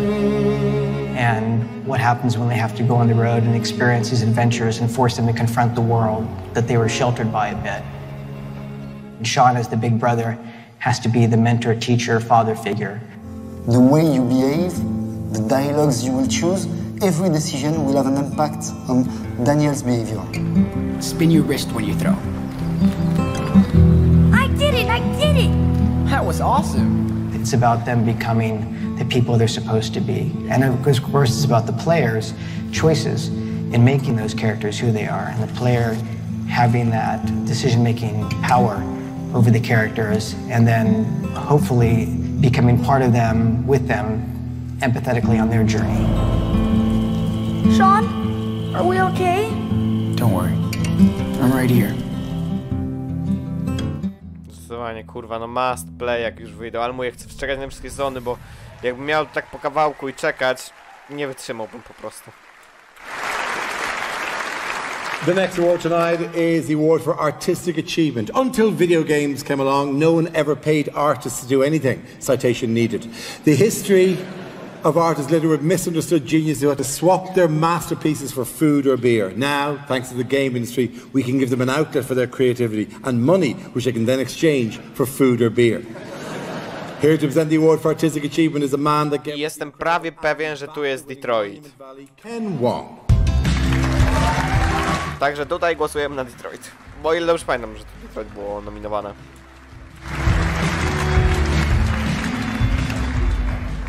Hello again.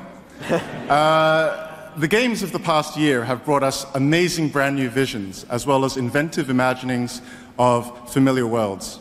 We are here to honor 6 games which have pushed the visual storytelling and world building to spectacular new heights. Here are the nominees for Artistic Achievement. Tyle, że niestety wygra God of War, ale zawsze możemy liczyć na to, że jednak Detroit. This is a story about a little girl who is tired of being afraid.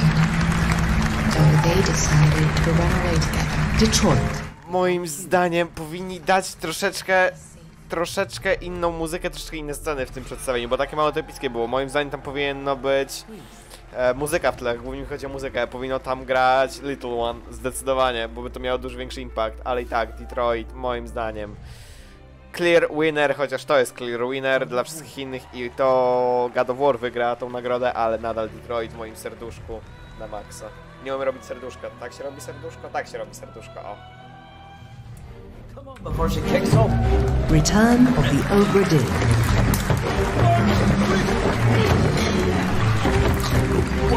Jeszcze jedna rzecz, zwróciłem uwagę, czemu tam był pierwszy ten Guillaume, tak? Guillaume? Nie wiem jak się wymawia.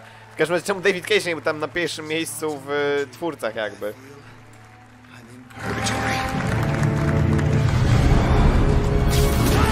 O, wielki przegrany znowu tego roku, Spider-Man, haha.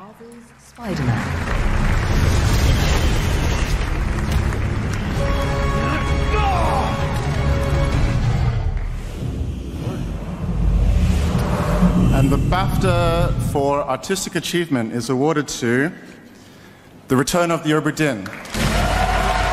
Oh god. No dobra.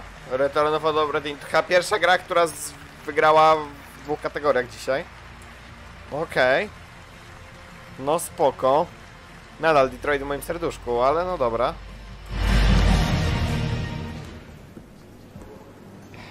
Thank God I have a joke. I've been saying it for 30 years, and I think this proves the point that color display technology is a passing fad. Thank you. Dobra, szybko poszło. Lubię tego gościa. Przezajebisty człowiek. I przezajebistą grę zrobi. To trzeba też podkreślić. Chodź na Detroit lepsze. Look at the broad church that is multiplayer gaming with everything from competitive. Dobra, tu będzie druga gra, która wygra 2 nagrody, czyli Fortnite. Or working with friends to appease the Onion King with some sushi. Here to present the award, singer-songwriter and now documentary filmmaker George Shelley.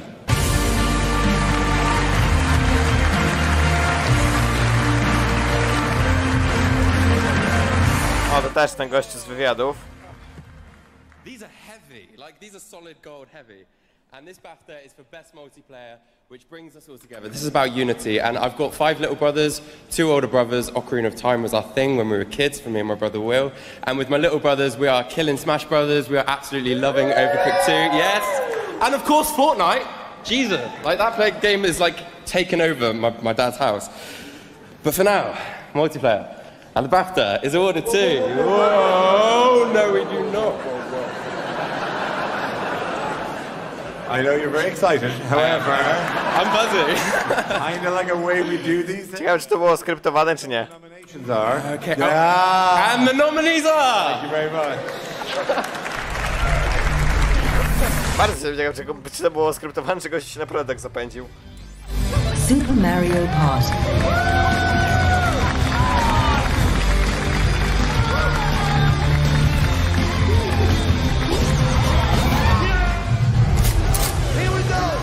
O, tak, A Way Out. No zdecydowanie, kurwa. Ta gra jest prześwietna. Ta gra jest prześwietna, myśmy to z bratem, tak myśmy się w to dobrze bawili. Przezajebista gra.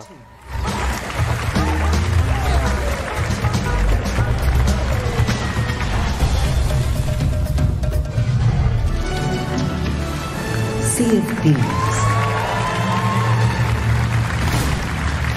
Znaczy, ja wam powiem tak, u T-Volta, jak to się oglądało, gdzie on miał zajebistą ekipę, ta gra była prześwietna. Ale mało tam było kontentu i dlatego oni przestali to grać, tak? Nie wiem, jak jest teraz generalnie. Czyżby Fortnite'a tu nie było? Proszę, niech tu nie będzie Fortnite'a. Wow, jeszcze Battlefield 5? O kurde. Ale to na pewno nie grałem w betę. Nie lubię Battlefieldów zdecydowanie.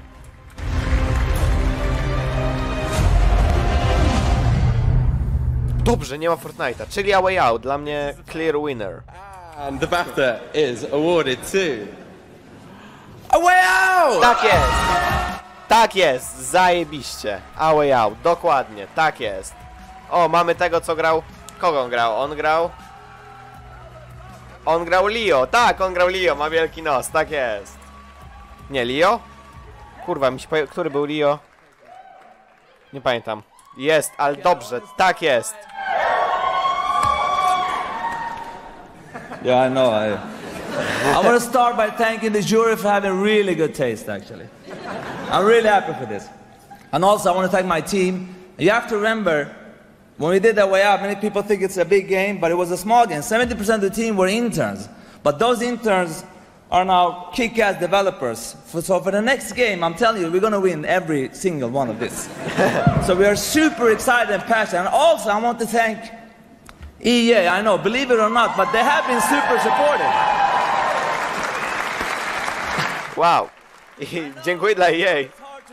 But they have been very supportive. They let us do whatever the fuck we want. It's really nice. I'm telling you, like, we can do whatever we want, and we're extremely passionate at Haze Light, and you can come by, everybody, if you want, and visit us to see that I'm talking. Isn't it right? You Oscar. Tell them. Whatever it says is the truth, yes. Extremely proud of this. Thank you. Super proud. Thank you. Ja jestem zajebiście zadowolony, że wygrała Way Out. Świetna, bo to była świetna gra. Ona naprawdę wyszła w tamtym roku. Mi się wydaje, że to już było tak dawno, ale ja ją tak ciepło wspominam. I'm actually sorry, I've been in this country too long and through this current political climate too long. When he said 70% of the company was interns, I thought he said 70% were from Eton. I thought, oh God, not again. Jesus, they get their fingers into every pie. Okay, let's have a peek at another one of the nominees for Game Beyond Entertainment. The next nomination takes cardboard cutouts to the next level. It is Nintendo Labo. To bardzo fajne, to dla dzieciaków jest tak przezajebiste. Powiedzmy, mogę się trochę na tym wypowiedzieć, bo kreatywne dziecko prowadzę, czyli zajęcia właśnie dla dzieciaków. Gdybyśmy tam coś takiego mieli, by było przezajebiście, niestety Switch jest drogi, czyli to tak trochę nie wchodzi w grę, ale to jest zajebiste. They don't feel constrained. They're going, oh, this is exactly what a gamer would want. They always think, quite literally outside the cardboard box. They have designed Nintendo Labo to combine virtual gaming with physical design, with education and learning to play. I poczekajcie chwilę, bo się kamerka zjebała. Way I think the mark of a really good toy is there being, beyond the satisfaction of just building it, what you can do with it once you build it and finish it. And the fun doesn't stop once you've built a Toy-Con. You can then use that to play a whole bunch of different virtual games. You can design your own games and coding within the Toy-Con garage. There's a real sense of creativity and adventure within the whole Nintendo Labo series. You are not constrained by what the designers might have envisioned for you, which is why it goes beyond entertainment. It says to the player, what can you create? So you can use the fishing rod, not to fish, but you can change the programming inside it and design a whole new game where you use the fishing rod to direct the RC car. What you're giving kids and adults is not just a game, but a series of tools that they can use to create whole new experiences. Nintendo games have always been characterized that you can enjoy them whether you're young or you're old. And I think it says a lot that parents are learning about, engineering, design, construction, programming, just as much as their kids. Games are inherently social, and what better social activity than to actually create something together. No mówię, dla dzieciaków przezajebiste i dobrze akurat była dłuższa prezentacja, jak się kamerka zjebała. I zobaczmy, kolejne nagrody przed nami. Next award is for Audio Achievement, which presumably... I tu chyba jest Detroit też znowu. No, this recognizes obviously the ability to be able to make things sound like other things. It's testament to the creativity of these teams that, for instance, when they view early, silent gameplay of Kratos attacking an enemy with the Guardian Shield, they think, I can make that happen with a paddling pool full of burgers and a bin lid. Here to present the award is the composer of the brilliant soundtrack to the BAFTA nominated Celeste. Please welcome the super talented Lena Rain. Okej, jestem prawie pewien, że tutaj jest też Detroit. Wątpię, żeby wygrało, ale będę oczywiście kibicował bardzo mocno. Thank you. The BAFTA for Audio Achievement pays tribute to those games which excel in the design and application of sound, dialogue, and music, and the implementation of those elements in such a way as to significantly enhance the overall experience for the player. Here are the nominees for Audio Achievement. No dobra, zobacz. Audio Achievement. Marvel's Spider-Man. No, wiecie co, aż bym był skory dać tutaj coś dla Spidermana w tej kategorii, żeby nie był kompletnie poszkodowany.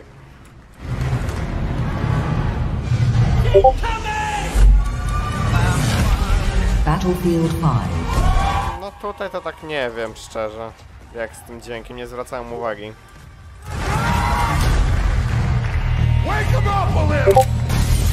Red Dead Redemption 2.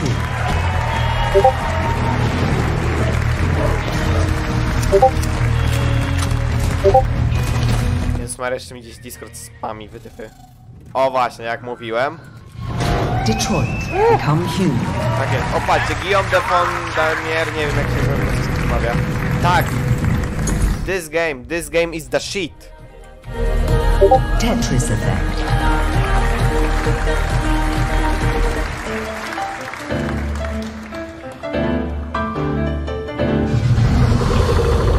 God of War. I tu pewnie mamy wygranego.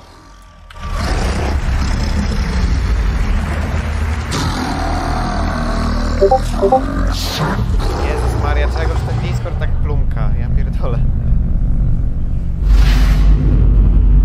Sorry, I had to wait for the sound design to stop. And the BAFTA goes to God of War. As I said. I chyba tyle, bo Detroit było nominowane tylko w tych dwóch kategoriach. Także niestety, szkoda.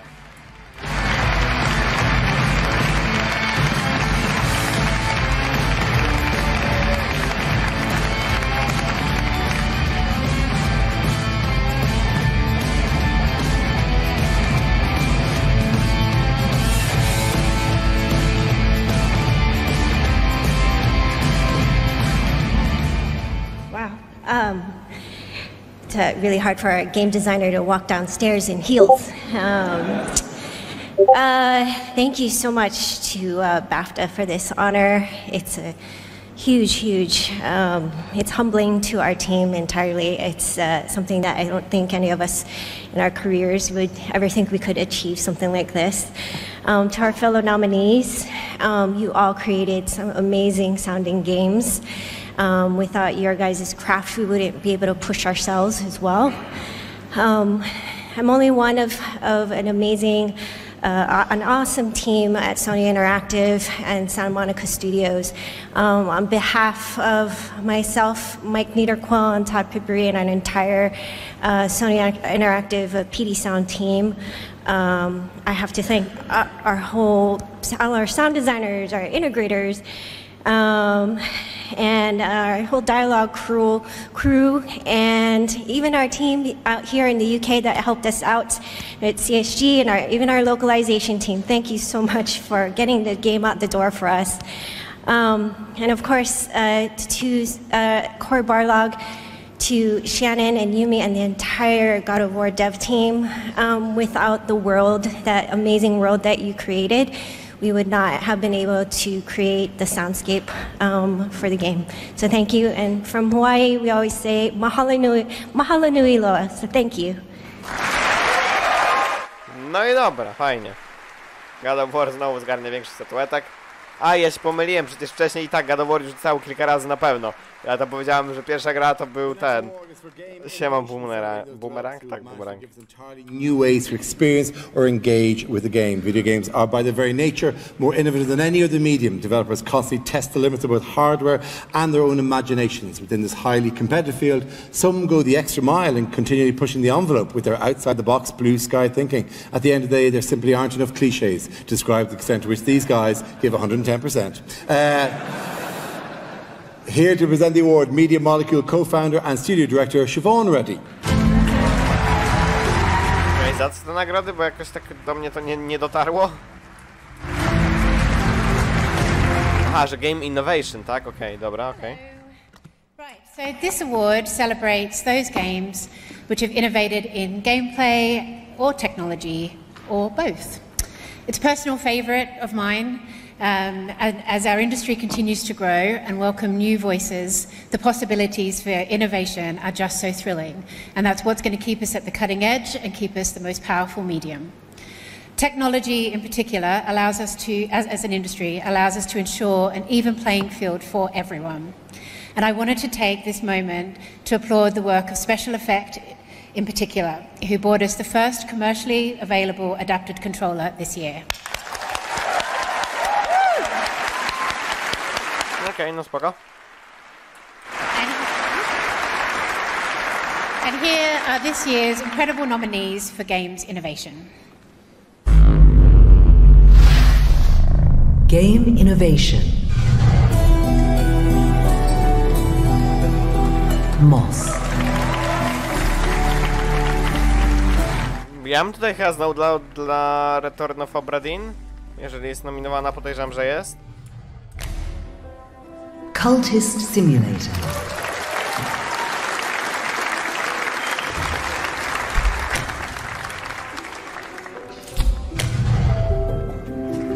Nintendo Labo.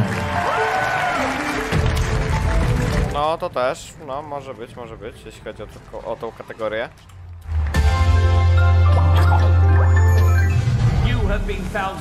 I chyba bym zagłosował jednak na Return of Obra Dinn, mam wrażenie. Return of the Obra Dinn.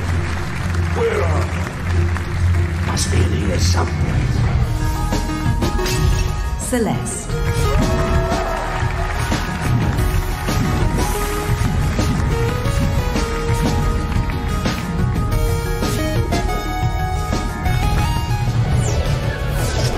Astrobot Rescue Mission.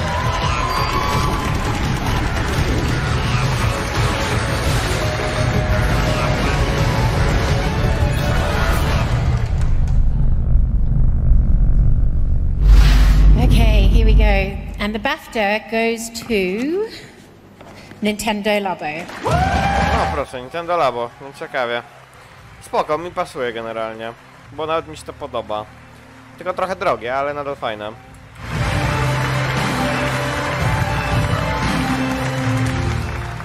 a huge thank you to the Academy. I think this prize in particular, innovation, goes so well with Nintendo. It's what Nintendo is about. So we really are very honored about this.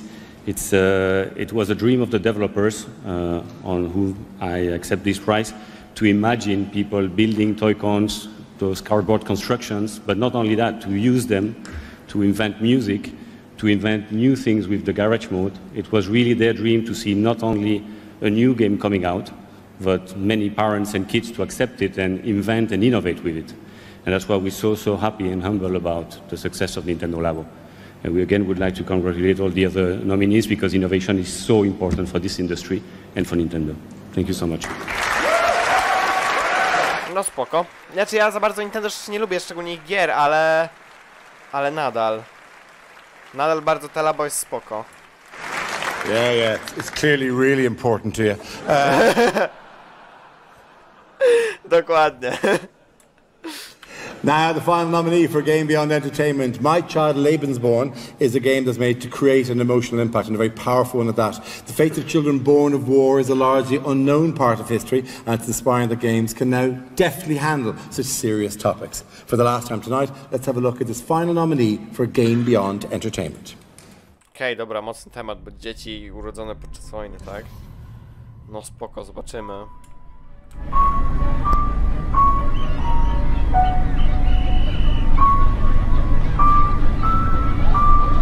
My Child Lebensborn is a narrative-driven nurture game that puts you in the role of an adoptive parent. You care for a child that's born of a German soldier after the Second World War in Norway.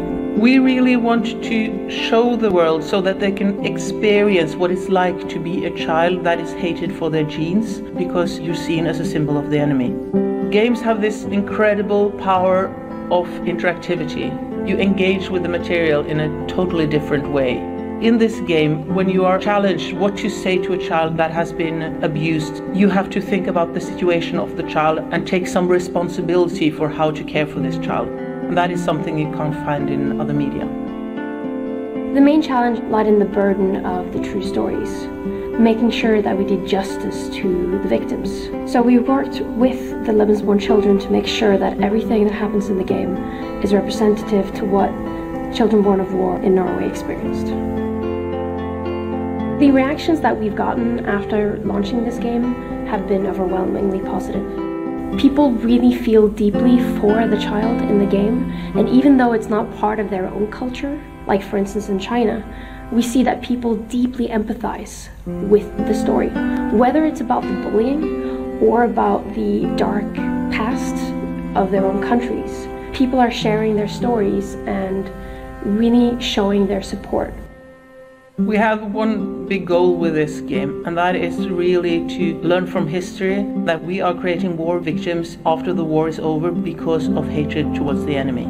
This was relevant after the Second World War in Norway, and it is very relevant today.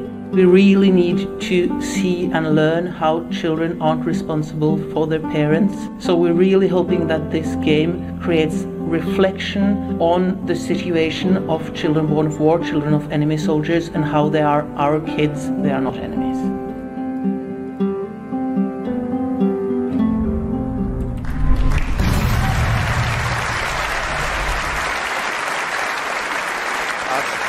Powiem, muszę sobie tę grę zapisać, tak samo jak Florence, i to ogarnąć na telefon, bo naprawdę świetne mi się wydają gry.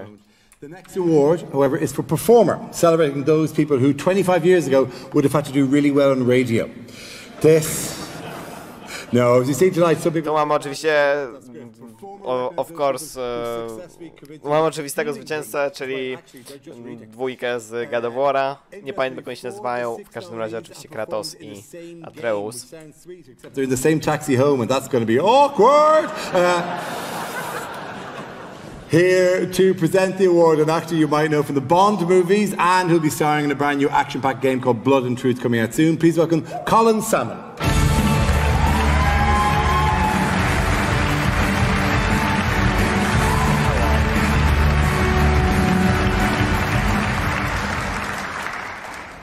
Well, first, I'd just like to say it's an honour to be here and in a room of excellence, because there's no hiding place in this industry. I can assure you, as a performer, and they mention blood and truth, my God. 4 pages of dialogue, don't get it wrong, there's no edit, there's no cut. You start again, you get it right. So for all of the actors who want to get into this, do your homework, be prepped, be as good as the team you're working with. Our next award is to honour those talents who shone brightest this year. Individuals whose performances have played a huge part in defining some of the most beloved and brilliant characters and immeasurably enhanced our immersion in the games. Here are the nominees for Best Performer. No ja bym tutaj dał Briana Decarda z Detroit, ale z tego co wiem nie jest nominowany, także... The last 100 years dreaming of this one, Jeremy David. I rehearsed everything I've ever wanted to say to you, every word, to make you understand exactly what you stole from me. Don't make the same mistake. Kurwa, czy to będą sami aktorzy z God of War'a, czy mi się kurwa tylko wydaje? Ja pierdolę. Nothing is when you lost your child. The choices we make. No, Cassandra została nominowana? O proszę.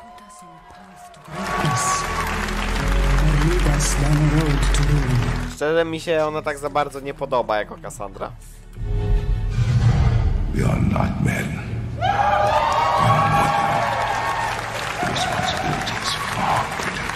Christopher Judge. No mówię kurwa, prawie sami aktorzy z God of War'a. You think I'm weak because I'm not like you. Sunny Sunji. A mi się tak szczerze, Atreus mi się za bardzo nie podoba w angielskiej wersji. W polskiej wersji moim zdaniem dużo lepiej wyszedł. Maybe things were different. This whole thing is pretty much done. Jeszcze Arthur Morgan dostał, no spoko. Time comes. You gotta run and don't look back. This is over.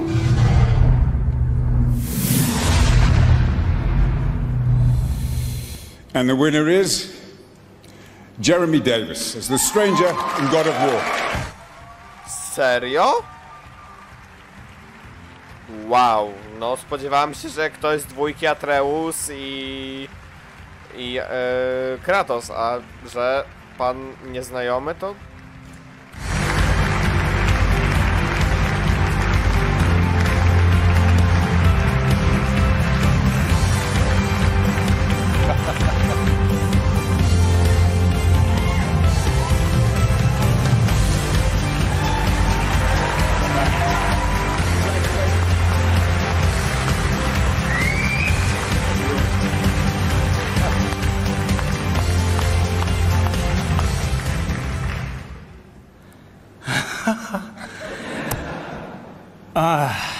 Thank you. First of all, I'm dangerously grateful to be honored so recklessly. I mean, I'm still shocked that they let me get off the plane at Heathrow. White trash American misfit that I am. And I promise you, when I get off stage, I will dutifully report the crime you just witnessed. Corey Barlog. Corey.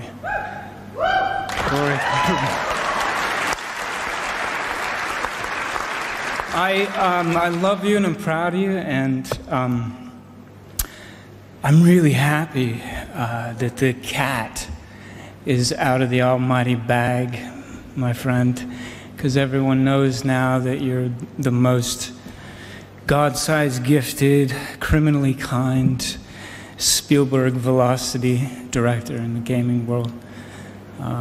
And I still don't understand. I will never understand how you thought it was a good idea to cast me as a god, and a god with a badass mid-Atlantic dialect. After you saw me in playing a homicidal Trumpian redneck in Justified. That's how you made that connection. I'll never know. But thank you. I'm really grateful to you for hiring me so wildly against your better judgment. So thank you to BAFTA the mighty BAFTA tribe, and to our friends and loved ones at Sony, Santa Monica Studios. I would really be honored to thank my easily magnificent fellow cast members, Chris, Danielle, Sunny. No w ogóle, no God of War, no jednak trzeba przyznać, to jest gra coś w stylu Wiedźmina 3, może nie do końca, ale też, która trochę zmieniła w branży. Anyway, thank you all like gangbusters. I hope this means it's officially too late to recast, and long live Cory Barlog. No spoko. Mi jak najbardziej pasuje, chociaż nie wiem, bardziej bym dał chyba dla Kratosa tą nagrodę.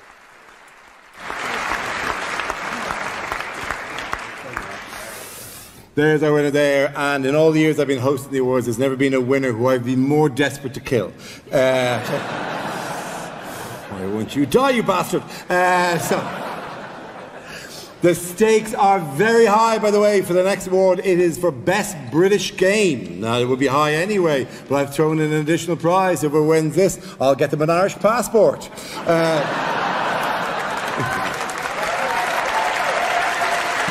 Going out for you. But very handy. British Game is particularly important because with Brexit it celebrates one of the few remaining growth industries in the country. Analysts suggest that by 2020 the only 3 growth industries we'll still have will be whiskey, milk and gaming, and that's only until Scotland leave. So here to present the award are 2 people so much cooler than me. I could take or leave the rest of you, but honestly, these 2, no. Give it up from the studio that won 5 BAFTAs last year for Ninja Theory's founder Tamín Antionades and rapper and broadcaster Mr. Midas. Jeszcze nawet nie wiem, jak je tak za bardzo, tak jakbym miał powiedzieć, wskazać powiedzmy 3 brytyjskie gry, nie wiem, czy bym wskazał jedną, bo jakaś mi żadna nie przychodzi do głowy. Ja mam wrażenie, że najwięcej gier znam od Francuzów. A tak to? The past 12 months saw an incredible array of games from British developers which made an impact worldwide. And there is so many to mention, but we're obligated just to choose 6. So let's pre and see what they are. British Game. Ja bardzo jestem ciekaw, bo naprawdę nie kojarzę. 11. Ta fajna gra, no. Też fajna.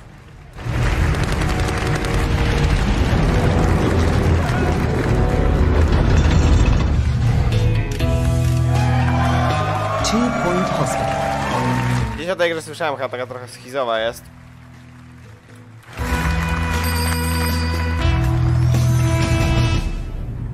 The Room, Old Sin. Trochę na telefony było. Wydaje mi się. Póki co żadnej gry tak za bardzo nie znam. Tej brytyjskiej. A to są najlepsze w teorii, tak?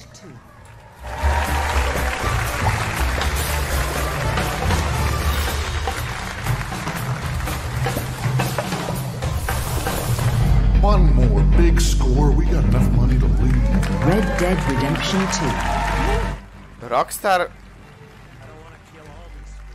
jest brytyjskie? Co? Ha, kategoria specjalnie pod tą grę, bo ktoś musi wygrać. Ktoś Red Dead musi wygrać, ale to wtedy Spider-Man będzie poszkodowany, a to będzie ciekawe.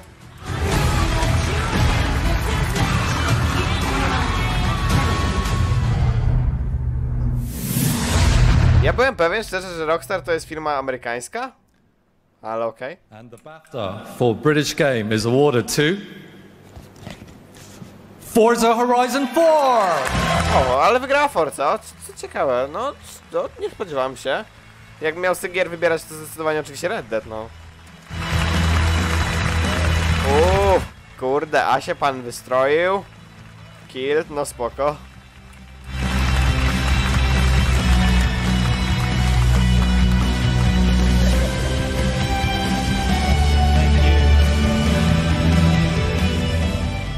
Right. Well, we didn't see this coming. No. We have many people to thank for this. Alan Hartman and Dan Greenewalt took a chance on us 9 years ago when not many people would have, or indeed did, and they've stuck with us over that period and been great partners.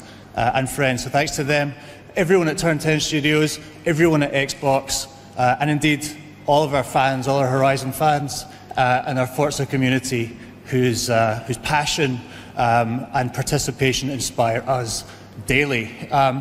But the biggest thanks has to go to everyone at Playground Games up in Leamington Spa. Gavin Rayburn and Trevor Williams have been the driving force behind Playground since we started. And the team, the Horizon team, gave of themselves to make this game. It is a privilege to work with them every day. And it's our absolute pleasure to accept this award on their behalf. Thank you very much. No spoko, ale nadal Red Dead, jeżeli w ogóle Red Dead jest brytyjski, skąd, jak, czemu, co? Okay, you've seen the nominations for the next category, Games Beyond Entertainment, throughout the night. Now to present the winner, please welcome writer of 80 Days and Sunless Sea, acclaimed narrative designer, Megan Giant. Okej, no dobra, tu jestem ciekaw co wygra. Już dokładnie tych nominacji nie pamiętam, bo one były, wiecie, tak po kolei rozwalone.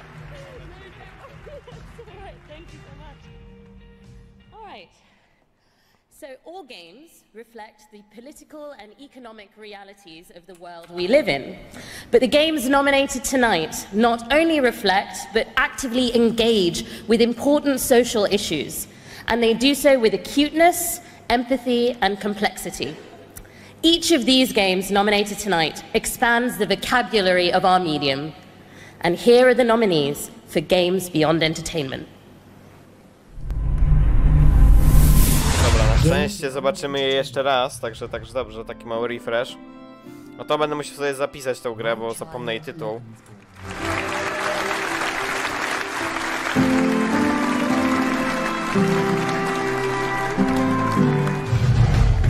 Nintendo Labo.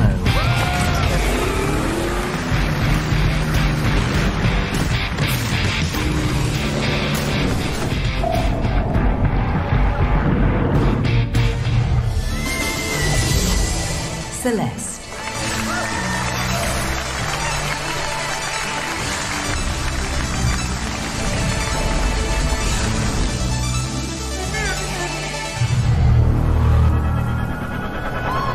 Mam wrażenie, że tych wszystkich bym chyba zagłosował na Life is Strange.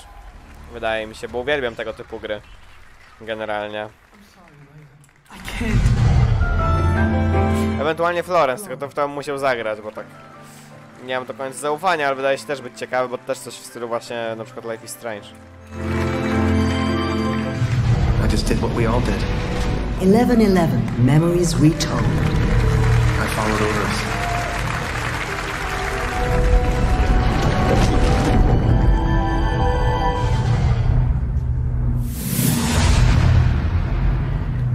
And the BAFTA for Game Beyond Entertainment is awarded to My Child Lebensborn. Fajnie, będę musiał to sobie obczaić, bo się wydaje być bardzo ciekawe. I to masz na mobilkę, to może coś tam w szkole sobie pogram czy coś.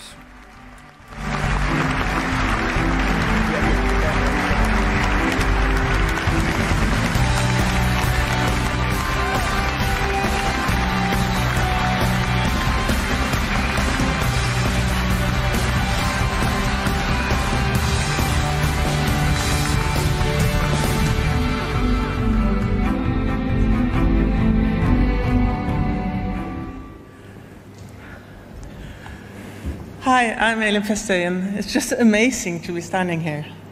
Katarina Böller. And we did prepare. And first...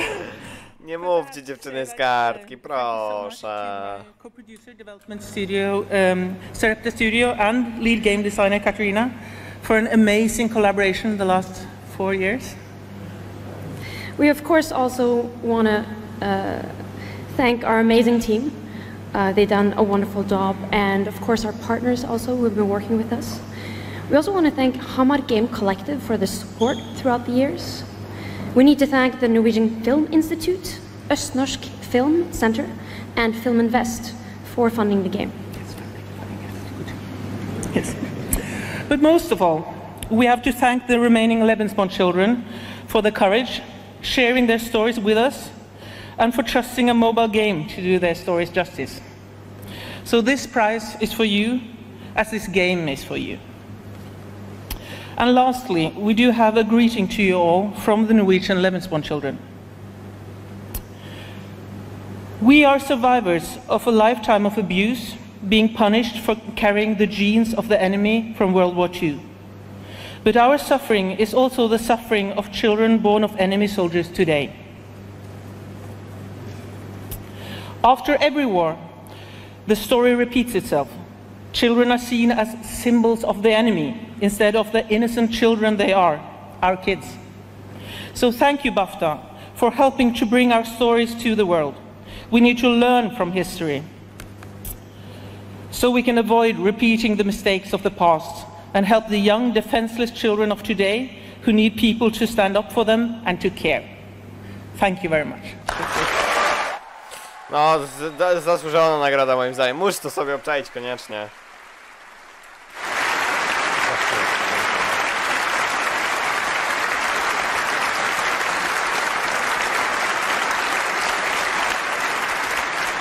And now we have our final award. And normally, obviously, we've seen it happen many times. This would be the point where the presenter would explain the criteria for the award. But if you can't work out what best game means, then don't play Opera Din. Here to present the award is the man who, with Bandersnatch, blew tele-audiences' minds with a choose-your-own-adventure. What next, Charlie? A show about people on platforms. Ladies and gentlemen, please welcome Black Mirror co-creator Charlie Brooker. Tutaj też jest raczej obvious. Nawet nie ma co czekać na tą nagrodę gry roku. Ja jestem pewien, że wygra Goff. Jeżeli nie wygra Goff, to będę tak bardzo zaskoczony, że masakra. Okay. The award for best game is a bit like a boss level, if you think about it, and even more so if you don't, really. Fortunately, unlike in a boss level, tonight's winner won't have to identify and mercilessly attack my one weak spot, which isn't an open missile hatch, but an inability to form lasting friendships.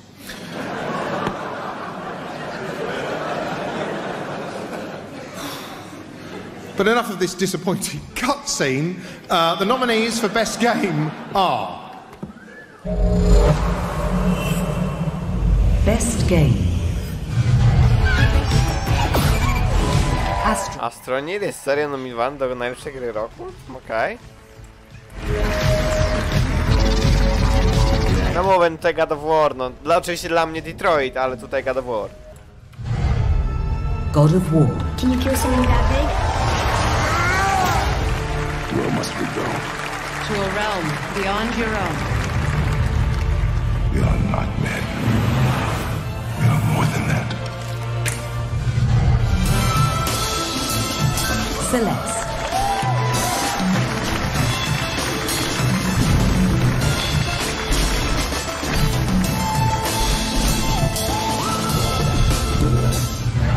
Nothing means more to me than this game. Red Dead Redemption 2. Mam wrażenie, że tu Reddit jest tylko dlatego, że to jednak wygląda na to, że brytyjska gra.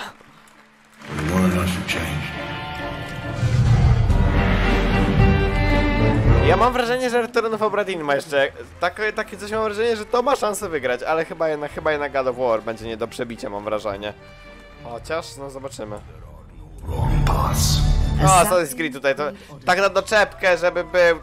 Nie, no to nie jest dla mnie gra roku, zdecydowanie. Patrząc na God of War'a, nie, ale nadal jest fajna gra.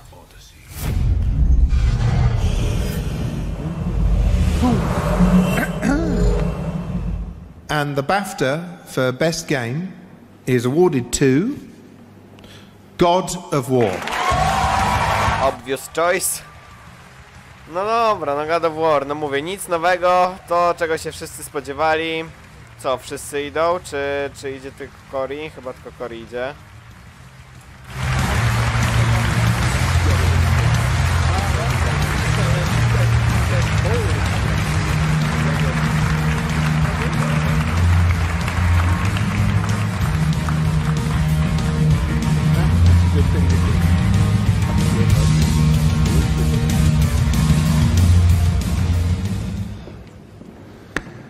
Okay, I wanted to take a moment because I didn't really appreciate that I was standing on this stage last time. This is a pretty amazing thing. First, I want to thank the BAFTAs for this. This is amazing. I want to thank the amazing cast that I had to work with on this. You guys really elevated the words off of the page. The Santa Monica team, every single person. I wish I could sit here and just list off all their names, but that would take 12 hours. But they all know what they did, and they did something damn amazing. Yumi Yang, my production partner, and the only reason that I'm semi-sane at the end of all of this. Shannon Studstill, Scott Rohde, Shuhei Yoshida, and Sean Layden for an incredible amount of support during this process, because I can't imagine why in the world they thought it was a great idea in the beginning, because it didn't really feel all that fleshed out, but you know, we can trick people, mind games. And you know, look, creating things is really hard, as we all know. It is daily failure, constant doubt, this feeling that what you're doing is really not that great, not that good. And every once in a while there's a shining moment of, aha, I got it, which is followed by sobbing. And no small amount of yelling at each other for years on end. But when we reach that end point, no matter what the outcome is, how the audience receives it, that victory that we all in this room share for completing something, for creating something, for adding to this industry is amazing. And I salute every single one of you for being members of the battlefield, for creating, and I thank every single person who actually creates things that inspires me to want to retire because all of your stuff is really good. All right, I really think that's it. Seriously, you guys are amazing, and we would not be here without all of you. Thank you, everybody.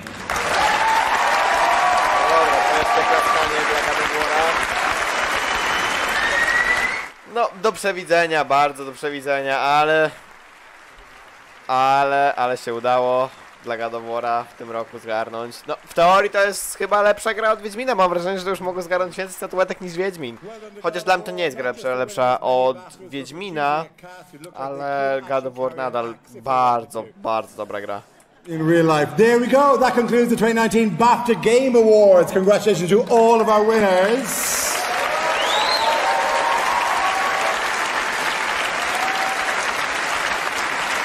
For the nominees, there will be a full walkthrough of this on IGN tomorrow, so you can play back through and win the award yourselves. And the live stream will be archived, so for the completists, there's a chance to go back and get all the jokes you didn't get first time, just to 100% it. Thank you once again to the London of Oriana Choir and all of our sponsors. I'm Dara Breen. Thank you very much. Good night, goodbye, good luck, and see you again. No dobra, czyli co? Jak rozumiem, kończymy sobie tą zabawę. No, God of War zdecydowanie oczywiście do przewidzenia, że wygrał. No fajnie, no ja mówię, no God of War to jest prześwietna gra, no zdecydowanie zasługuje na to. Moim zdaniem, ja nie wiem, znaczy nie wiem ile już ma nagród gier roku i ogólnie ile ma nagród GOV, ale mam wrażenie, że mógł przebić pod tym względem Wiedźmina. Chociaż nadal, tak jak miałem porównywać obydwie te gry, nadal Wiedźmin jest dla mnie lepszą grą, dlatego że Wiedźmin po prostu jak we mnie wszedł, tak ze mnie już Wiedźmin nie wyszedł. Ja na przykład szczerze jakoś takich wspomnień z God of War'em nie mam, to samo przy muzyce z God of War'a, jakoś tak mi też nie zapadła w pamięć, w przeciwieństwie do na przykład właśnie Detroit. Pomimo tego, że to jest naprawdę świetna gra, ale ona jakoś tak we mnie nie weszła. Nie wiem dlaczego, szczerze. Ale jakoś tak, no nie do końca bym powiedział, nie do końca. W każdym razie, na dzisiaj to by było tyle, pomału. Będziemy kończyć tego streama, bo jest już 22, ja muszę się jeszcze jutro do szkoły przygotować. Też jutro piszę teoretyczny egzamin na prawo jazdy próbny, także wiecie, też jest dobrze. Nie uczyłem się nic, ale mam nadzieję, że zdam za pierwszym. W każdym razie, dzięki wszystkim za obecność na tym streamie i co, najbliżej pewnie Gwint, jakoś przy weekendzie, ale to jeszcze zobaczymy. Tak czy siak, dzięki wszystkim za uwagę i do zobaczenia na kolejnych streamach. Pa, pa!